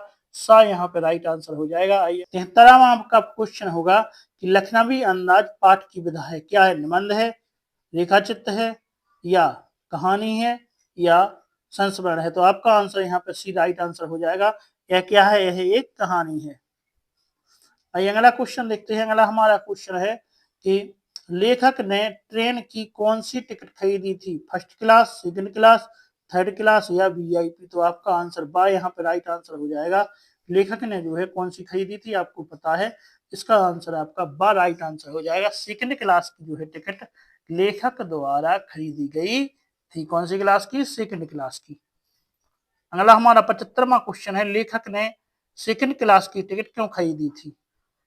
आराम फरमाने के लिए, नई कहानी के बारे में सोचने के लिए, या निबंध लिखने के लिए, या सुरक्षित व आरामदायक यात्रा के लिए। तो नई कहानी सोचने के लिए बा यहाँ पे राइट आंसर हो जाएगा। आइए अगला हम देखते हैं, जब लेखक डिब्बे में गए तो वहां और कौन था? लेखक का रिश्तेदार, लेखक का मित्र, इलाहाबाद के नवाब, या लखनऊ के नवाब। तो आपका यहाँ पे आंसर होने वाला है, जब वो ट्रेन के अंदर गए थे तो कौन था वहां पे? लखनऊ के नवाब बैठे थे। याद रख लेना, इलाहाबाद के नवाब नहीं थे, कहाँ के थे?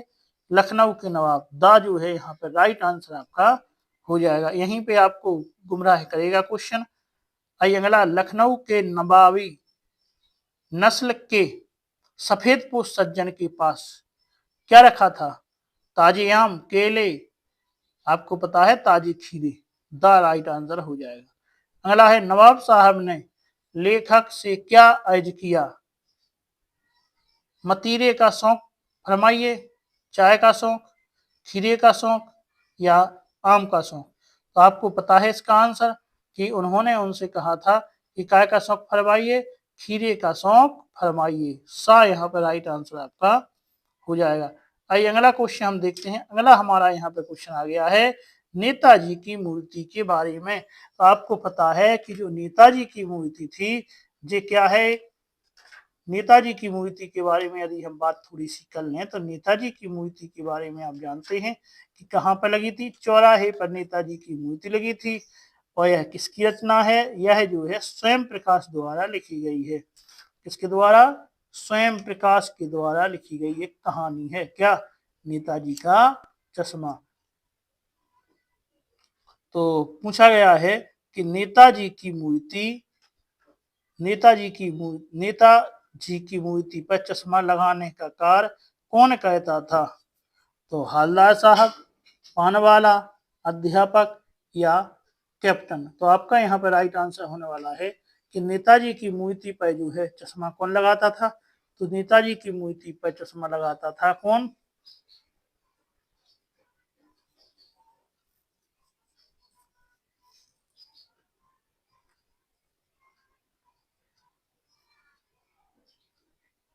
कैप्टन। दा यहाँ पे राइट आंसर आपका हो जाएगा।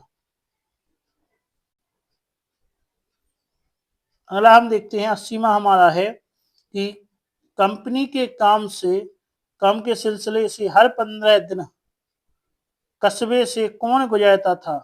हवलदार साहब, मजिस्ट्रेट साहब, हवलदार साहब, हवलदार साहब, या हवलदार साहब, या डॉक्टर साहब। तो आपको इसका पता है, इसका आंसर जो है यहाँ पे राइट हो जाएगा हवलदार साहब। सी जो है यहाँ पे राइट आंसर आपका हो जाएगा। कौन सा आंसर? सी यहाँ पे राइट आंसर होगा। कंपनी के काम से हर 15 दिन में हवलदार नहीं, हवलदार साहब। सी यहाँ पे राइट आंसर आपका हो जाएगा। आइए अगला क्वेश्चन देखते हैं। अगला हमारा क्वेश्चन है कि कस्बे के चौराहे पर किसकी मूर्ति लगी थी? तो पता है आपको, नेताजी की मूर्ति, नेताजी सुभाष चंद्र बोस की मूर्ति लगी थी। सी यहाँ पे राइट आंसर आपका हो जाएगा।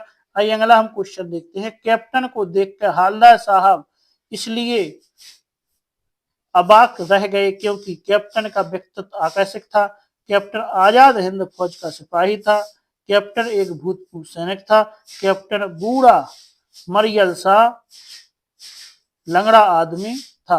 तो यहाँ पे आपका आंसर होने वाला है क्या? तो आप इसका आंसर बता सकते हैं कि इसका आंसर जो है आपका बी यहाँ पे राइट आंसर आपका हो जाएगा। वो एक लंगड़ा आदमी था। डी आंसर आपका हो जाएगा। आइए अगला हम क्वेश्चन देखते हैं। अगला हमारा है, दूसरी बार कस्बे से गुजरते समय हवलदार साहब ने ध्यान से देखने पर क्या पाया कि नेताजी की मूर्ति के कपड़े बदले हुए थे? नेताजी की मूर्ति का दूसरा चश्मा लगा था, नेताजी की मूर्ति पर चश्मा ही नहीं था, या नेताजी की मूर्ति पर चौकोर चश्मा लगा था। तो आपका यहाँ पे राइट आंसर होने वाला है कि नेताजी की मूर्ति पर दूसरा चश्मा लगा था। जब वे दूसरी बार गए तो उनका चश्मा उन्होंने देखा। कौन बदलता है बार बार? बी यहाँ पे राइट आंसर आपका हो जाएगा। आइए अगला हम देखते हैं। अगला हमारा है कि कैप्टन को क्या अच्छा नहीं लगता था? लोगों द्वारा उसका मजाक उड़ाना, नेताजी की बिना चश्मे वाली मूर्ति देखना, हवलदार साहब का मूर्ति को देखना, या जगह जगह घूमकर प्रेम बेचना। तो आपको यहाँ पे राइट आंसर इसका बताना है। तो आपको पता है इसका राइट आंसर क्या हो सकता है। आप जानते हैं कि हालदार मतलब जो इसका आंसर है वो क्या होने वाला है। कैप्टन को जो है क्या अच्छा नहीं लगता था, तो इसका आंसर जो है आपका होने वाला है कि नेताजी की बिना चश्मे वाली मूर्ति को देखकर उसको अच्छा नहीं लगता था। बी यहाँ पे जो है राइट आंसर आपका हो जाएगा। आइए अगला क्वेश्चन देखते हैं। अगला हमारा क्वेश्चन है, बच्चों द्वारा मूर्ति पर कैसा चश्मा लगाया गया था? सरकंडे का, लकड़ी का, कांच का या काले रंग का? तो आपका आंसर यहाँ पे हो जाएगा सरकंडे का। तो बच्चों ने सरकंडे का चश्मा लगाया था। अगला है, नेताजी का चश्मा पाठ के माध्यम से लेखक ने पाठकों को क्या संदेश दिया है? देशभक्ति की भावना का, परस्पर प्रेम की भावना का, सामूहिक श्रम की भावना का, या परोपकार की भावना का? आपका यहाँ पे आंसर आपको बताना है कि आंसर जो है यहाँ पे आपका क्या होगा कि नेताजी की मूर्ति के पाठ के आधार पर लेखक पाठकों को क्या संदेश देना चाहते थे? तो लेखक जो है संदेश देना चाहते थे देशभक्ति का संदेश। ये यहाँ पे आपका राइट आंसर हो जाएगा। आइए अगला हमारा क्वेश्चन रहेगा कि क्या देखकर हालदार साहब के चेहरे पर कौतुक भरी मुस्कान फैल गई? कैप्टन का हुलिया देखकर, पान वाले की बातें सुनकर, अध्यापक द्वारा बनाई गई विचित्र तस्वीर देखकर, या पत्थर की मूर्ति पर असली चश्मा देखकर? तो आपको भी इसका राइट आंसर पता चल गया होगा कि इसका राइट आंसर क्या है कि नेताजी की जो मूर्ति लगी थी उस मूर्ति को देखकर हालदार साहब मतलब मुस्कुराना कैसे मतलब मुस्कान फैल गई उनके चेहरे पर कि भैया जी मूर्ति कहाँ से बनी है, कैसी है? तो आपको इसका आंसर जो है राइट पता ही चल गया होगा। इसका राइट आंसर होने वाला है कि पत्थर की मूर्ति थी और चश्मा किसका लगा था? असली चश्मा लगा था। तो डी जो है यहाँ पे राइट आंसर आपका हो जाएगा। आइए अगला क्वेश्चन देखते हैं। अगला हमारा क्वेश्चन है, कैप्टन के प्रति पान वाले के मन में कैसी भावना थी? प्रेम की, घृणा की, उपेक्षा की, या सम्मान की? तो आपका यहाँ पे राइट आंसर होने वाला है वो है उपेक्षा की। सी जो है यहाँ पे राइट आंसर आपका हो जाएगा। आइए हम देखते हैं अगला क्वेश्चन हमारा है कि मन्नू भंडारी का निधन कब हुआ था? अब हम आ गए हैं पिछले पाठ पर, मन्नू भंडारी पर। तो आप यहाँ पे देख रहे हैं आगे वाला पाठ हो रहा है आपका, साथ में पीछे वाला भी पाठ चल रहा है। तो आप जो है बहुत ही ध्यान से क्वेश्चन पढ़ते जाएं। आपको हमने ऊपर नीचे क्वेश्चन करके दिए हैं कि पहले इसका आगे वाले पाठ का फिर पीछे वाले पाठ का, जिससे कि आपको अस्थिरता के कारण आपको पाठ समझ में आते जाए। रटने की कोई जरूरत नहीं है, याद करना है आपको और ध्यान से देखना है। यदि आपने अभी तक चैनल को सब्सक्राइब नहीं किया है तो चैनल को सब्सक्राइब भी कर लें और वीडियो को लाइक तो अवश्य कर दें।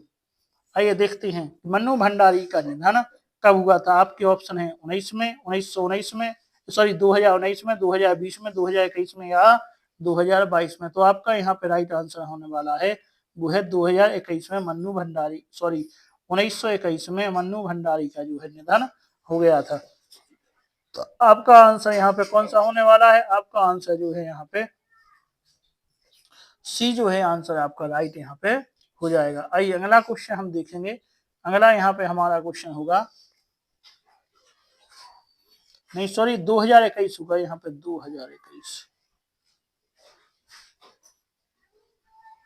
2021 में जो है 16 नवंबर 2021 को जो है मन्नू भंडारी की मृत्यु हो गई थी। कब? 16 नवंबर 2021 को।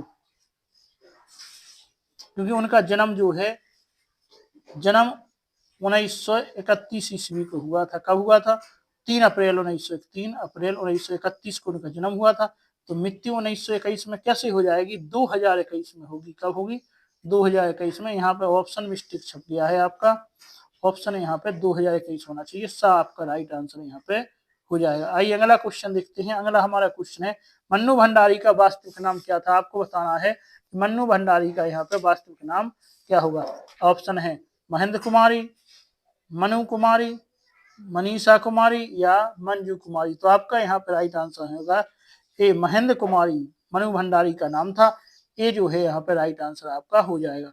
आइए अगला क्वेश्चन देखते हैं। अगला हमारा क्वेश्चन है, मन्नू भंडारी ने अपने पति राजेंद्र यादव के साथ मिलकर कौन सा उपन्यास लिखा था?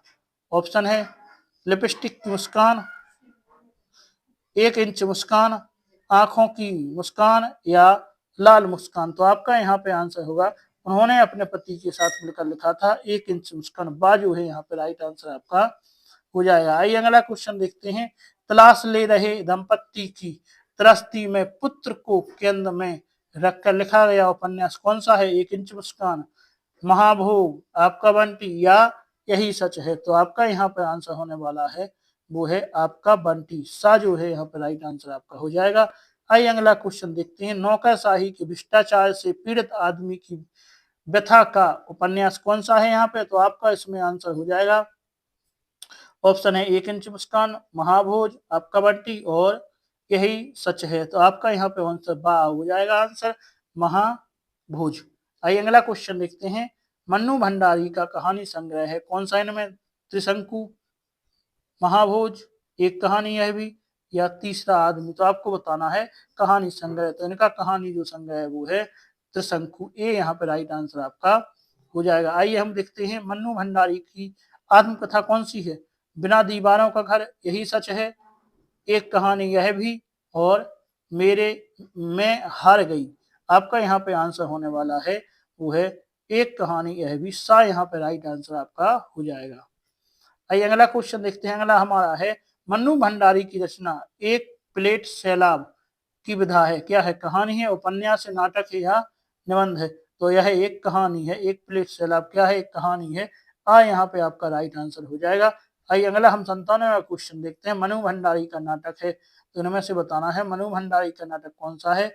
ऑप्शन है बिना दीवारों का घर, यही सच है, एक कहानी यह भी और मैं हार गई। तो हमें नाटक बताना है। तो नाटक जो इनका था बिना दीवारों का घर, ये यहाँ पे राइट आंसर आपका हो जाएगा। आइए अगला क्वेश्चन देखते हैं। मनु भंडारी का को व्यास सम्मान कब दिया गया? 6 में, 7 में, 8 में या 9 में? 1906 में, 7 में, 8 में या 9 में? तो इनका आंसर है 1908 में इनको जो है व्यास सम्मान मिला था। आइए अगला क्वेश्चन देखते हैं। अगला हमारा क्वेश्चन रहेगा यहाँ पे मनु भंडारी की किस रचना के लिए व्यास सम्मान दिया गया? ऑप्शन है बिना दीवारों का घर, आपका बंटी, एक कहानी यह भी और महाभूज। तो आपका यहाँ पे आंसर होने वाला है एक कहानी यह भी। सी आपका जो है राइट आंसर यहाँ पे हो जाएगा। आइए अगला क्वेश्चन देखते हैं। मनु भंडारी का जन्म कहाँ हुआ था? ऑप्शन है भालनपुर में, जियनपुर में, बड़ाई गांव में या नगरा गांव, बलिया, उत्तर प्रदेश में। तो आपका यहाँ पे आंसर हो जाएगा भालनपुर, मंदसौर, इंदौर में, मध्य प्रदेश में जो है इनका जन्म हुआ था। आ यहाँ पे राइट आंसर आपका हो जाएगा। और अगला क्वेश्चन देखते हैं। अगला हमारा 101वां क्वेश्चन है। इनमें से कौन सा मन्नू भंडारी का उपन्यास नहीं है? 1 इंच मुस्कान, आपका बंटी और सारा आकाश और महाभोज। तो आपका इसका जो है आंसर हो जाएगा कौन सा उपन्यास नहीं है बताना है आपको। सारा आकाश। सा जो है यहाँ पे राइट आंसर आपका हो जाएगा। आइए अगला क्वेश्चन देखते हैं। इनमें से कौन सी कहानी मन्नू भंडारी की नहीं है बताना है। कहानी कौन सी नहीं है? ऑप्शन है दो दुखों का एक सुख, 3 निगाहों की एक तस्वीर, यही सच है या त्रिशंकु। तो आपको बताना है इनमें से जो है इनकी कहानी मन्नू भंडारी की नहीं है। तो जो है आंसर है आपका 2 दुखों का एक सुख। आ जो है यहाँ पे राइट आंसर हो जाएगा। आइए अगला क्वेश्चन देखते हैं। अगला हमारा क्वेश्चन है मनु भंडारी का प्रथम कहानी संग्रह है यही सच है, मैं हार गई, एक प्लेट सैलाब या त्रिशंकु। तो आपका यहाँ पे आंसर होने वाला है हमें बताना है क्या? प्रथम कहानी संग्रह। तो इनका जो है प्रथम कहानी संग्रह है मैं हार गई। बाजू है यहाँ पे राइट आंसर आपका हो जाएगा। आइए अगला क्वेश्चन देखते हैं। एक कहानी यह भी पाठ की विधा है, ये क्या है? ये संस्मरण है, रिपोर्ट साज है, आत्मकथा है या जीवनी है? तो इसको हम पहले बता चुके हैं, आप देख भी चुके हैं। यह क्या है? मनु भंडारी की आत्मकथा है। सा यहाँ पे राइट आंसर आपका हो जाएगा। आइए अगला देखते हैं। एक कहानी यह भी पाठ के आधार पर बताइए कि मन्नू भंडारी की यादों का सिलसिला कहाँ से शुरू होता है। ऑप्शन है इंदौर के ब्रह्मपुरी मोहल्ले के 2 मंजिला मकान से या अजमेर के ब्रह्मपुरी मोहल्ले के 2 मंजिला मकान से या भानपुरा कस्बे से या प्रयागराज से। तो आपको इसका आंसर आपको भी पता है कि ये जो थी कहाँ पर रहती थी, तो कहाँ पर जी आ गई थी। आपका यहाँ पे आंसर होगा, यहाँ पे आंसर बा, अजमेर के ब्रह्मपुरी मोहल्ले के 2 मंजिला मकान से इनका सिलसिला स्टार्ट होता है यादों का। अगला हमारा यहाँ पे क्वेश्चन होगा। अजमेर से पहले मन्नू भंडारी के पिता जो है कहाँ कहते थे, कहाँ जो है रहते थे। तो आपका यहाँ पे आंसर होने वाला है कि अजमेर से पहले मनु भंडारी के पिता जो है वो कहाँ रहते थे, प्रयागराज में। सा जो है यहाँ पे राइट आंसर प्रयागराज में, सॉरी प्रयागराज ना होके यहाँ पे आपका आंसर जो होगा वो है इंदौर। बा जो है यहाँ पे राइट है, पहले इंदौर में रहते थे, वहां पे उनकी आर्थिक स्थिति खराब होकर वो अजमेर आ गए थे। तो बा यहाँ पे राइट आंसर आपका हो जाएगा। अगला क्वेश्चन हमारा है कि डिक्टेशन का क्या अर्थ है। तो डिक्टेशन का सुनकर लिखना, बोलकर लिखवाना, नकल कहना या स्वयं लिखना। तो आपका इसका आंसर जो है होने वाला है बोलकर लिखवाना जो है क्या कहलाता है, डिक्टेशन। बा जो है यहाँ पे राइट आंसर आपका हो जाएगा। आइए अगला क्वेश्चन हम देखते हैं। एक और वे बेहद कोमल और संवेदनशील व्यक्ति थे और दूसरी ओर बेहद खालिस्तान और खालिस्तान थे। एक कहानी यह भी पाठ के आधार पर रिक्त स्थानों की जो है आपको पूर्ति करना है कि इनमें क्या आएगा। तो एक और बेहद कोमल और संवेदनशील व्यक्ति थे और दूसरी ओर कैसे थे वे, तो आपका यहाँ पर आंसर हो जाएगा दूसरी ओर वे क्रोधी और अहमवादी। तो सा जो है यहाँ पर राइट आंसर आपका हो जाएगा। आइए अगला क्वेश्चन देखते हैं। अगला हमारा क्वेश्चन है मनु भंडारी के पिताजी किस वजह से इंदौर से अजमेर आ गई। आरपीएससी एग्जाम की तैयारी के लिए, बच्चों की शिक्षा के लिए, रिश्तेदार या आर्थिक झटके के कारण। तो सा जो है यहाँ पर राइट आंसर आपका हो जाएगा। आइए अगला क्वेश्चन देखते हैं। गोरा रंग पिताजी की कमजोरी थी, कथन का अर्थ बताना है आपको क्या है। स्वयं प्रकाश जी काले थे, गोरा रंग पिताजी को पसंद था और पिताजी स्वयं गोरे थे, या काले रंग के लोग पिताजी को पसंद थे। तो आपका यहाँ पे आंसर होने वाला है, आपको बताना है कि उनको जो है गोरा रंग के बारे में बात यहाँ पे हो रही है। तो ये किसके बारे में हो रही है बात, आप समझ ही गए होंगे कि गोरा रंग किसका नहीं था और किसका था। तो गोरा रंग जो है उनकी बड़ी बहन का था, इनका रंग कैसा था, काला था। तो गोरा रंग जो है पिताजी को पसंद था, इसलिए तो वे उनको पसंद कहते थे। बा यहाँ पे राइट आंसर आपका हो जाएगा। आइए अगला देखते हैं। मनु भंडारी ने अपनी स्वयं की जो विशेषता बताई है उनमें से कौन सी सही नहीं है। काली और मरियम दुबली, ये तो इनकी विशेषताएं हैं, लेकिन गोरी नहीं थी, गोरी इनकी बड़ी बहन थी। तो सा यहाँ पे राइट आंसर आपका हो जाएगा, विशेषता नहीं है, चाहे सही नहीं है। आइए अगला हमारा क्वेश्चन होगा। मनु भंडारी के पिताजी किस विषय पर कार्य कर रहे थे। हिंदी अंग्रेजी शब्दकोश पर, अंग्रेजी हिंदी शब्दकोश पर, हिंदी संस्कृत पर, या उर्दू संस्कृत पर। तो आपका यहाँ पे राइट आंसर होने वाला है वो है अंग्रेजी हिंदी शब्दकोश पर काम कर रहे थे। बा जो है यहाँ पे राइट आंसर आपका हो जाएगा। आइए अगला हम देखते हैं। सुशीला मनु भंडारी से कितने साल बड़ी थी, 1 साल, 2 साल, 3 साल या 4 साल। तो सुशीला जो है मनु भंडारी से 2 साल बड़ी थी। बा यहाँ पे राइट आंसर आपका हो जाएगा। आइए अगला क्वेश्चन देखते हैं। अगला हमारा है मन्नू भंडारी के पिताजी शक्की क्यों हो गए। अपनों के द्वारा विश्वासघात कहने के कारण, बहुत बड़े आर्थिक झटके के कारण, लोगों की बातों में आने से, या अपने स्वभाव के कारण। तो आपका यहाँ पे राइट आंसर होने वाला है कि उनके पिता जो थे शक्की क्यों हो गए थे, क्योंकि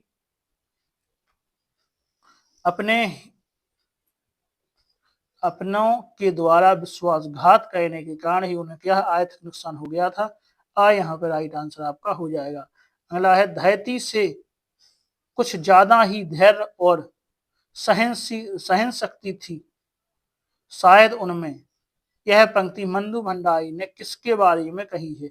नाना के बारे में, पिता के बारे में, सुनीता के या माँ के बारे में। तो इसका आंसर आप भी जान गए होंगे कि उन्होंने जी पंक्ति किसके बारे में कही है।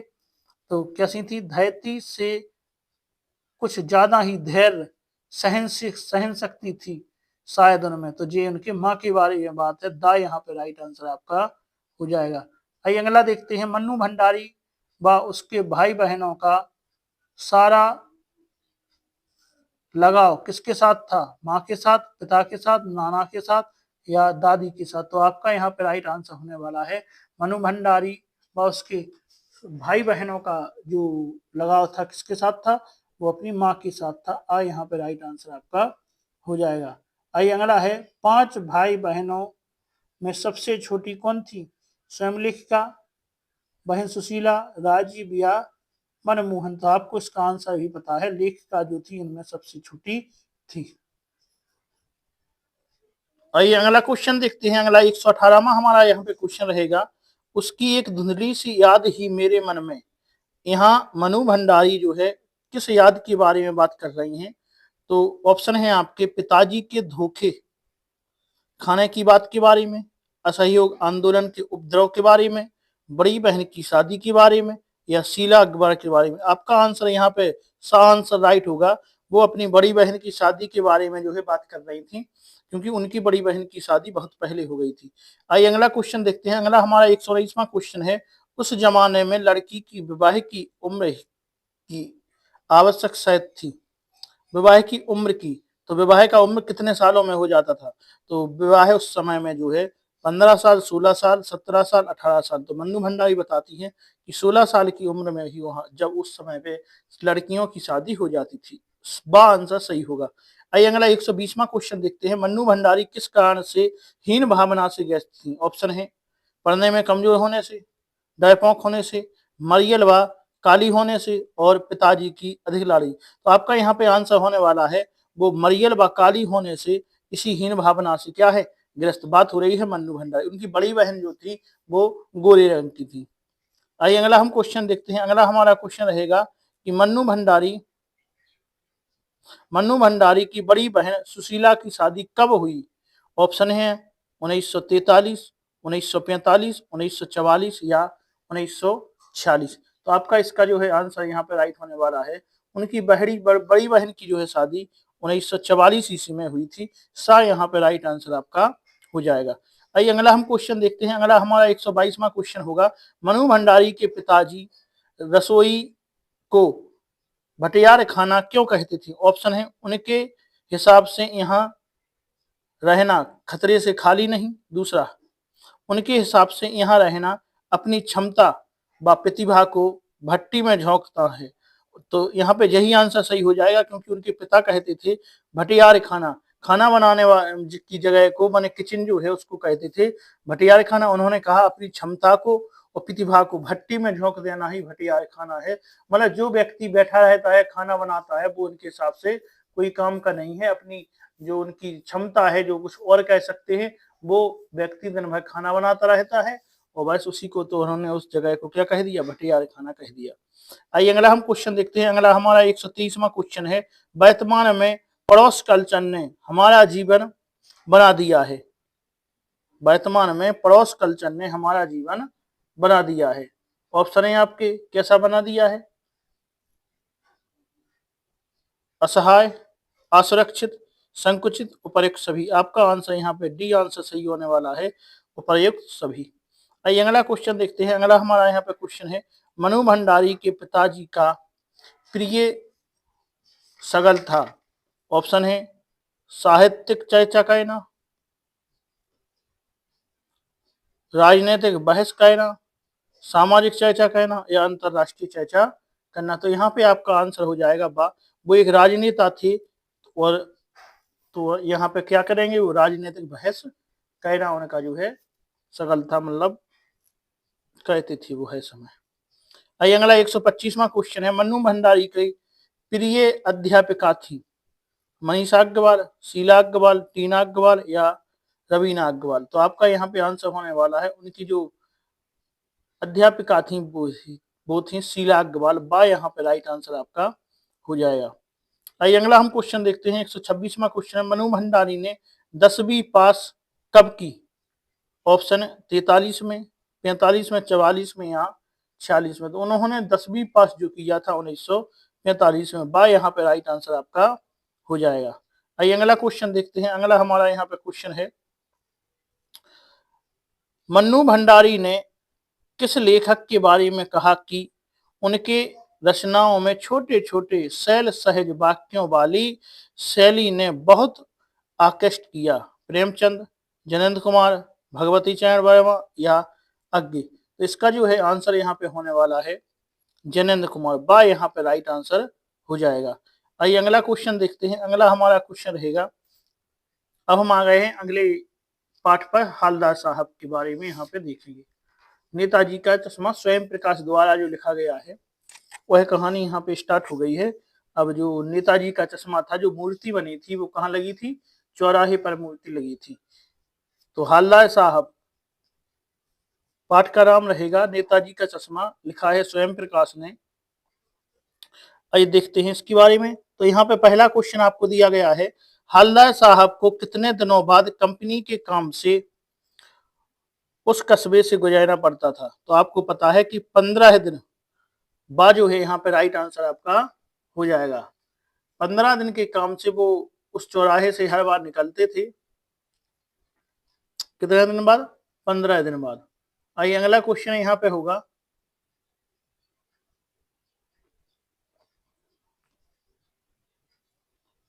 अगला क्वेश्चन है, शहर के मुख्य बाजार के मुख्य चौराहे पर सुभाष चंद्र बोस की प्रतिमा किसने लगाई थी। ऑप्शन यहाँ पे हैं आपके, मोतीलाल ने, दूसरा है उत्साही युवकों ने, तीसरा है नगर पालिका ने, चौथा यहाँ पे होगा कैप्टन ने।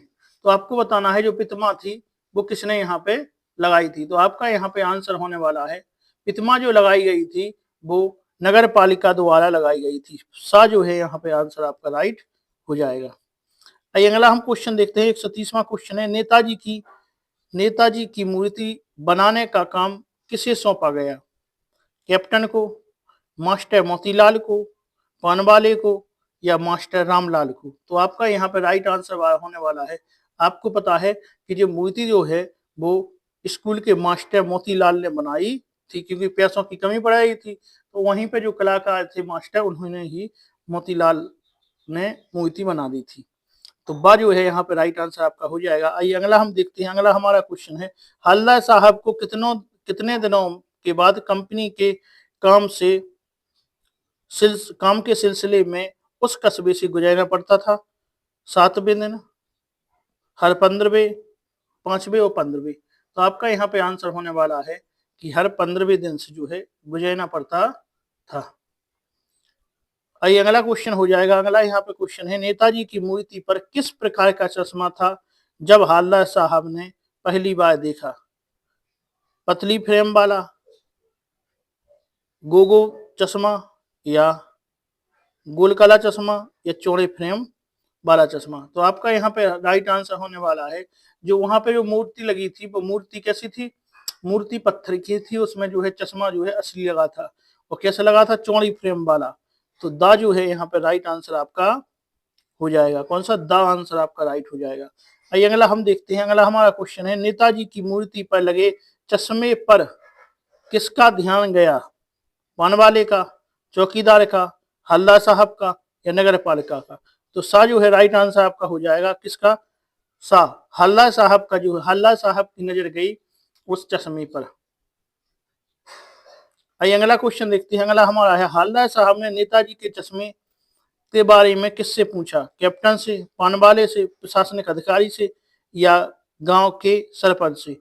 आपको पता है कि जब वो वहां पे रुकते थे पान खाने के लिए, तो किससे पूछा उन्होंने, पानवाले से ही पूछा कि ये मूर्ति कैसी बनी है, मतलब उसके बारे में जानकारी।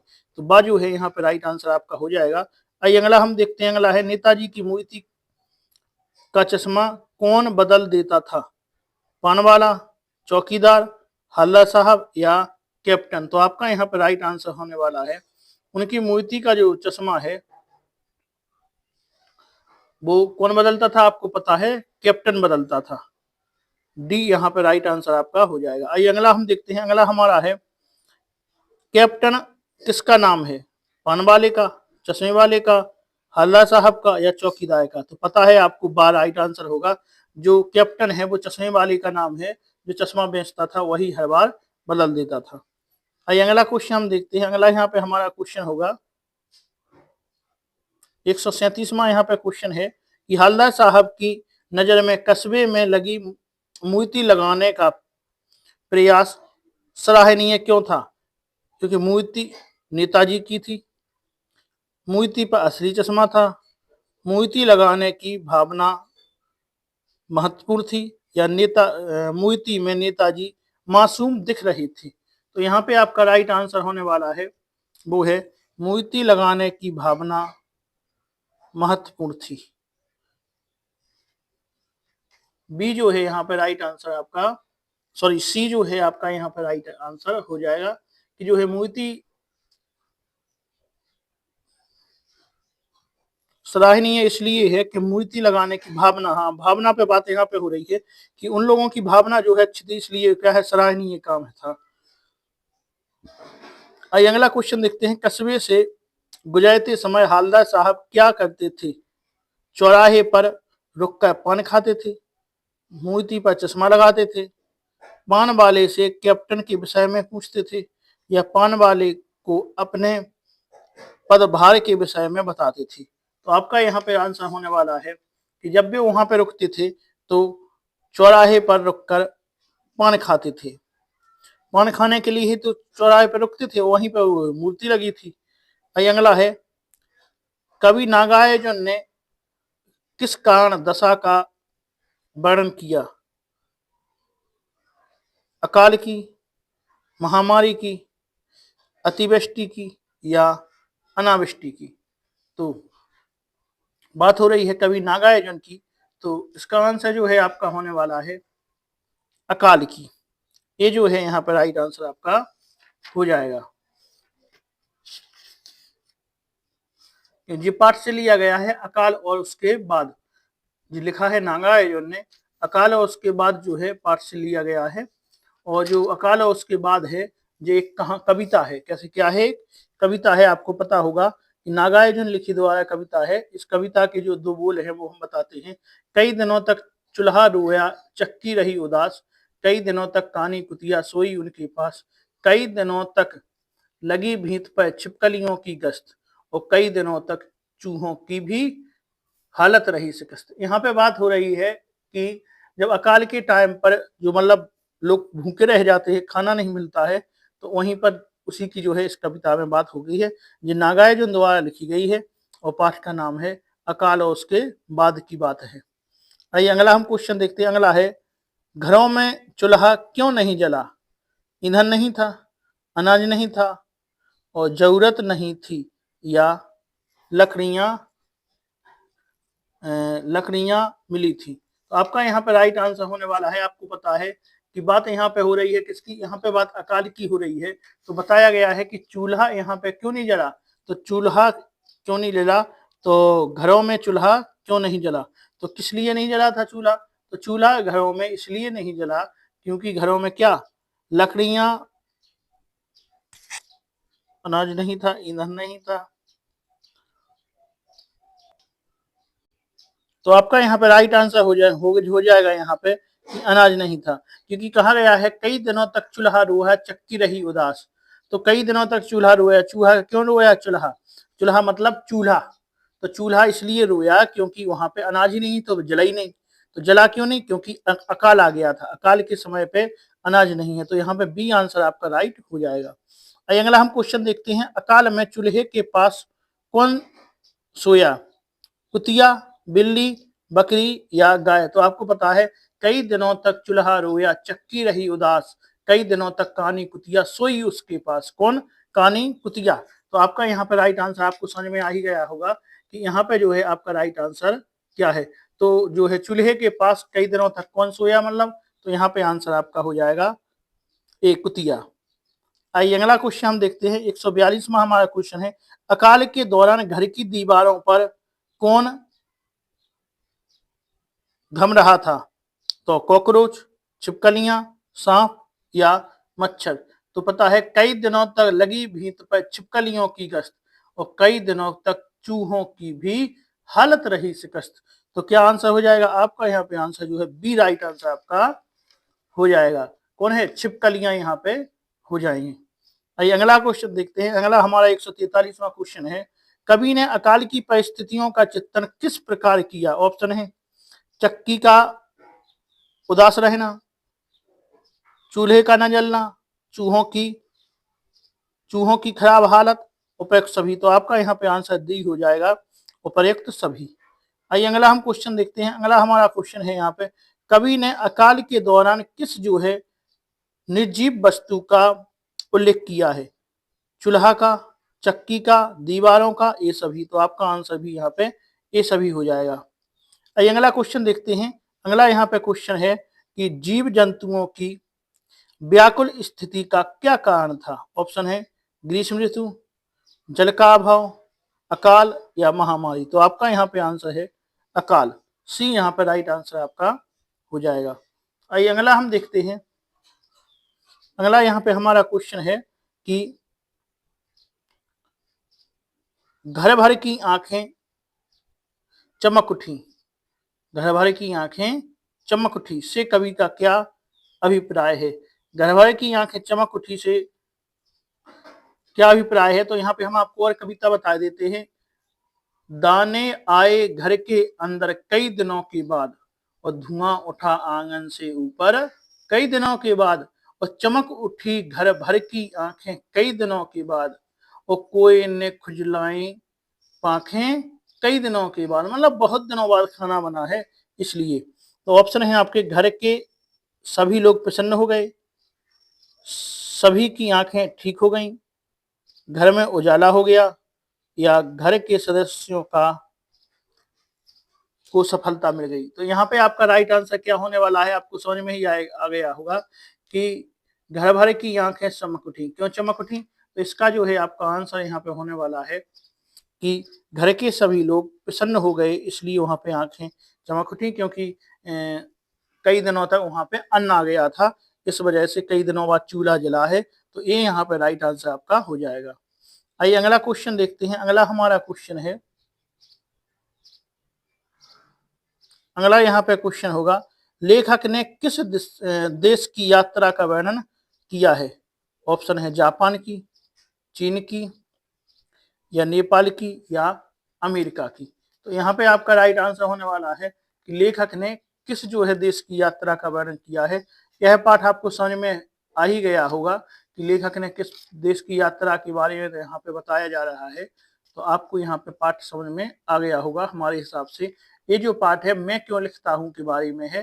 क्या है? मैं क्यों लिखता हूँ। यहाँ पे जापान और जो पहला जो बम गिरा था उसके बारे में यहाँ पे बात हो रही है।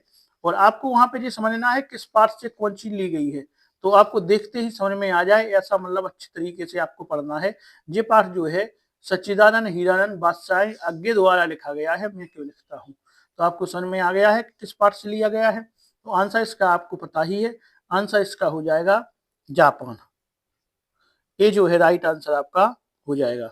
आइए अगला हम क्वेश्चन देखते हैं। अगला यहाँ पे हमारा क्वेश्चन होगा, कुछ ख्याति मिल जाने पर लेखकों को किस व्यवस्था से लिखना पड़ता है? संपादकों के आग्रह से, प्रकाशन के तकाजे से, आर्थिक आवश्यकता से, उपरोक्त सभी सही है। तो आपका यहाँ पे आंसर होने वाला है उपरोक्त सभी सही है। अगर उपलब्धि मिल जाती है तो इन तीनों के हिसाब से ही लेखक को लिखना पड़ता है व्यवस्था में। आइए अगला हम क्वेश्चन देखते हैं। अगला हमारा क्वेश्चन है, अनुभूति किसके सहारे सत्य को आत्मसात कर लेती है? ऑप्शन है संवेदना को, कल्पना को, आबादों और अनुभव को। तो आपका यहाँ पे आंसर होने वाला है वो है आ और बा दोनों, मतलब संवेदना को और कल्पना दोनों को। आइए अगला क्वेश्चन देखते हैं। अगला हमारा क्वेश्चन है, अज्ञे ने अनुभव से अधिक गहरी चीज किसे माना है? कल्पना को, अनुभूति को, जिज्ञासा को, या उपर्युक्त सभी को। तो आपका यहाँ पे आंसर जो है होने वाला है कि उन्होंने जो है अज्ञे ने अनुभव से अधिक गहरी चीज किसे माना है? तो आंसर आपका होगा अनुभूति को। अनुभूति को उन्होंने अनुभव से जो है अधिक गहरा माना है। आइए अगला हम क्वेश्चन देखते हैं। अगला हमारा क्वेश्चन होगा, लेखक को थप्पड़ सा क्यों लगा? आइए ऑप्शन देखते हैं। ऑप्शन है यहाँ पे ब्रह्मपुत्र में मरती मछलियों को देखकर, जापान में बम विस्फोट को देखकर, पत्थर पर मानव की छाया देखने के कारण, या युद्ध के कारण भुखमरी को देखकर। तो आपका यहाँ पर राइट आंसर होने वाला है कि पत्थर पर मानव की छाया देखकर जो है उनको क्या है थप्पड़ सा लगा है। आइए अगला क्वेश्चन देखते हैं। अगला हमारा क्वेश्चन है कि लेखक ने हिरोशिमा कविता कहाँ लिखी? जापान में, भारत लौटकर, रेलगाड़ी में बैठे बैठे या रेलवे स्टेशन पे। तो आपका इसका आंसर जो है हो जाएगा रेलगाड़ी में बैठे बैठे ही उन्होंने कौन कविता लिखी? हिरोशिमा कविता लिखी है। सा यहाँ पे आपका राइट आंसर हो जाएगा। आइए अगला क्वेश्चन देखते हैं। अगला यहाँ पे हमारा क्वेश्चन है कि प्रत्यक्ष अनुभव की अपेक्षा लेखक में मदद करता है कौन? कल्पना का, अनुभूति का, संवेदना का या व्यवहार का। तो आपका यहाँ पे राइट आंसर होने वाला है कि प्रत्यक्ष अनुभव की अपेक्षा लेखक में मदद करता है। क्या मदद करता है? तो आपका यहाँ पे आंसर आपको समझ में ही आ गया होगा। तो यहाँ पे आपका आंसर होने वाला है वो है अनुभूति। बा जो है राइट आंसर आपका हो जाएगा।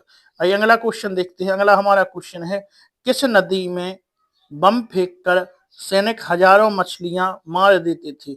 ब्रह्मपुत्र में, गंगा में, यमुना में या कोसी में। तो आपका यहाँ पर राइट आंसर होने वाला है वो है ब्रह्मपुत्र में। ये जो है यहाँ पर राइट आंसर आपका हो जाएगा। अगला क्वेश्चन देखते हैं हिरोशिमा पर परमाणु बम हमला कब हुआ था? ऑप्शन रहेंगे आपके 3 अगस्त 1945, 6 अगस्त 1945, 9 अगस्त 1945 और 7 अगस्त 1945। तो आपका यहाँ पे आंसर होने वाला है 6 अगस्त 1945 को जो है बी राइट आंसर आपका हो जाएगा। आइए अगला क्वेश्चन हम देखते हैं। अगला हमारा यहाँ पे क्वेश्चन होने वाला है घरों से धुआं उठने का क्या अभिप्राय है? ऑप्शन है घरों में आग लग गई, घरों में चूल्हे जलने लगे, ईंधन गीला था या उपयुक्त में से कोई नहीं। तो आपका यहाँ पे राइट आंसर होने वाला है कि घरों में चूल्हे जलने लगे। बी यहाँ पे राइट आंसर आपका हो जाएगा। आइए अगला क्वेश्चन देखते हैं। अगला यहाँ पे हमारा क्वेश्चन है घरों में चूल्हे जलने का क्या कारण था? अकाल समाप्त हो गया, घर में उत्सव होना, शीत ऋतु होना, उपयुक्त में से कोई नहीं। तो आपका यहाँ पे राइट आंसर जो है होने वाला है कि घरों में चूल्हे जलने का कारण क्या हो सकता है? तो अकाल समाप्त हो गया इसलिए घर में क्या है चूल्हे जल गए। ये जो है राइट आंसर आपका हो जाएगा। आइए अगला देखते हैं अकाल के बाद बदले हुए हालात क्या थे? घरों में अनाज आना, घरों में चूल्हा जलना, लोगों में प्रसन्नता छा जाना, ये सभी। तो आपका यहाँ पे आंसर डी राइट हो जाएगा, ये सभी। आइए अगला देखते हैं। अगला हमारा है छिपकली, कुतिया, चूहे आदि जीव जंतुओं को कवि ने घर परिवार के रूप में बताया है, क्यों? ऑप्शन है उनका जीवन मनुष्य पर निर्भर है, उनका जीवन घर की खाद्य सामग्री पर निर्भर है, उनका जीवन घर भी रसोई पर निर्भर है या उनका जीवन घर की दीवारों पर निर्भर है। तो आपका यहाँ पर राइट आंसर हो जाएगा। इसलिए उन्होंने कहा है क्योंकि जो जीव जंतु भी होते हैं उनका जीवन घर की खाद्य सामग्री पर निर्भर होता है। बी जो है राइट आंसर आपका हो जाएगा। आइए अगला क्वेश्चन है। अगला हमारा क्वेश्चन है भूख से संघर्ष करने के पश्चात जब खाना मिलता है तब व्यक्ति क्या महसूस करता है? प्रसन्नता, दुख, सुख या गर्व। तो आपका यहाँ पे राइट आंसर होने वाला है कि भूख से संघर्ष करने के पश्चात जब व्यक्ति को जो है खाना मिल जाता है तो वह क्या अनुभव करेगा? प्रसन्नता अनुभव करेगा। ये राइट आंसर आपका हो जाएगा। आइए अगला क्वेश्चन देखते हैं। 161वां क्वेश्चन है कवि नागार्जुन ने अकाल के बाद कविता में वर्णन किया है अकाल के समय का, अकाल के बाद का, ये भी दोनों, उपयुक्त में से कोई नहीं। तो आपका यहाँ पर राइट आंसर हो जाएगा अकाल के समय का भी, अकाल के बाद का। सी जो है राइट आंसर आपका यहाँ पे हो जाएगा। आइए अगला क्वेश्चन देखते हैं। 162वां आपका क्वेश्चन है अकाल के बाद कविता के रचयिता हैं। तो आपको पता ही है सुभद्रा कुमारी चौहान, नागार्जुन, जयशंकर प्रसाद या महादेवी वर्मा। तो पता है कौन ने लिखी है अकाल के बाद जो कविता लिखी है। अकाल और उसके बाद किसने लिखी है? नागार्जुन के द्वारा लिखी गई कविता है। आइए अगला देखते हैं हम। अगला यहाँ पे है अकाल के बाद कविता का संदेश है क्या है? हमेशा दुख रहना, दुख के बाद सुख का आगमन, सदैव सुख की विद्वानता या अकाल की कठिन परिस्थिति। तो यहाँ पे आपका राइट आंसर होने वाला है कि यहाँ पे जो बात बताई गई है वो किसकी है? दुख के बाद सुख का आना, बी जो है यहाँ पे राइट आंसर आपका हो जाएगा। आइए अगला हम क्वेश्चन देखते हैं। अगला है चूल्हे के रोने तथा चक्की के उदास होने का क्या कारण था? अकाल पड़ना, पारिवारिक कलेश, गरीबी या उपेक्षा में से कोई नहीं। तो आपको इसका आंसर पता ही चल गया होगा। यहाँ पे आंसर जो है अकाल का पड़ना, ये राइट आंसर आपका हो जाएगा। आइए अगला हम देखते हैं अकाल का प्रभाव किस पर पड़ता है? व्यक्तियों पर, जीव जंतुओं पर, बच्चों पर, उपेक्षा सभी। तो सभी पर आप जानते हैं अकाल यदि आएगा तो उस क्षेत्र के सभी लोगों पर प्रभाव उसका पड़ेगा। आइए अगला हम देखते हैं अकाल पड़ने का क्या कारण हो सकता है? अतिवृष्टि, अनावृष्टि, ये भी दोनों, उपेक्षा में से कोई नहीं।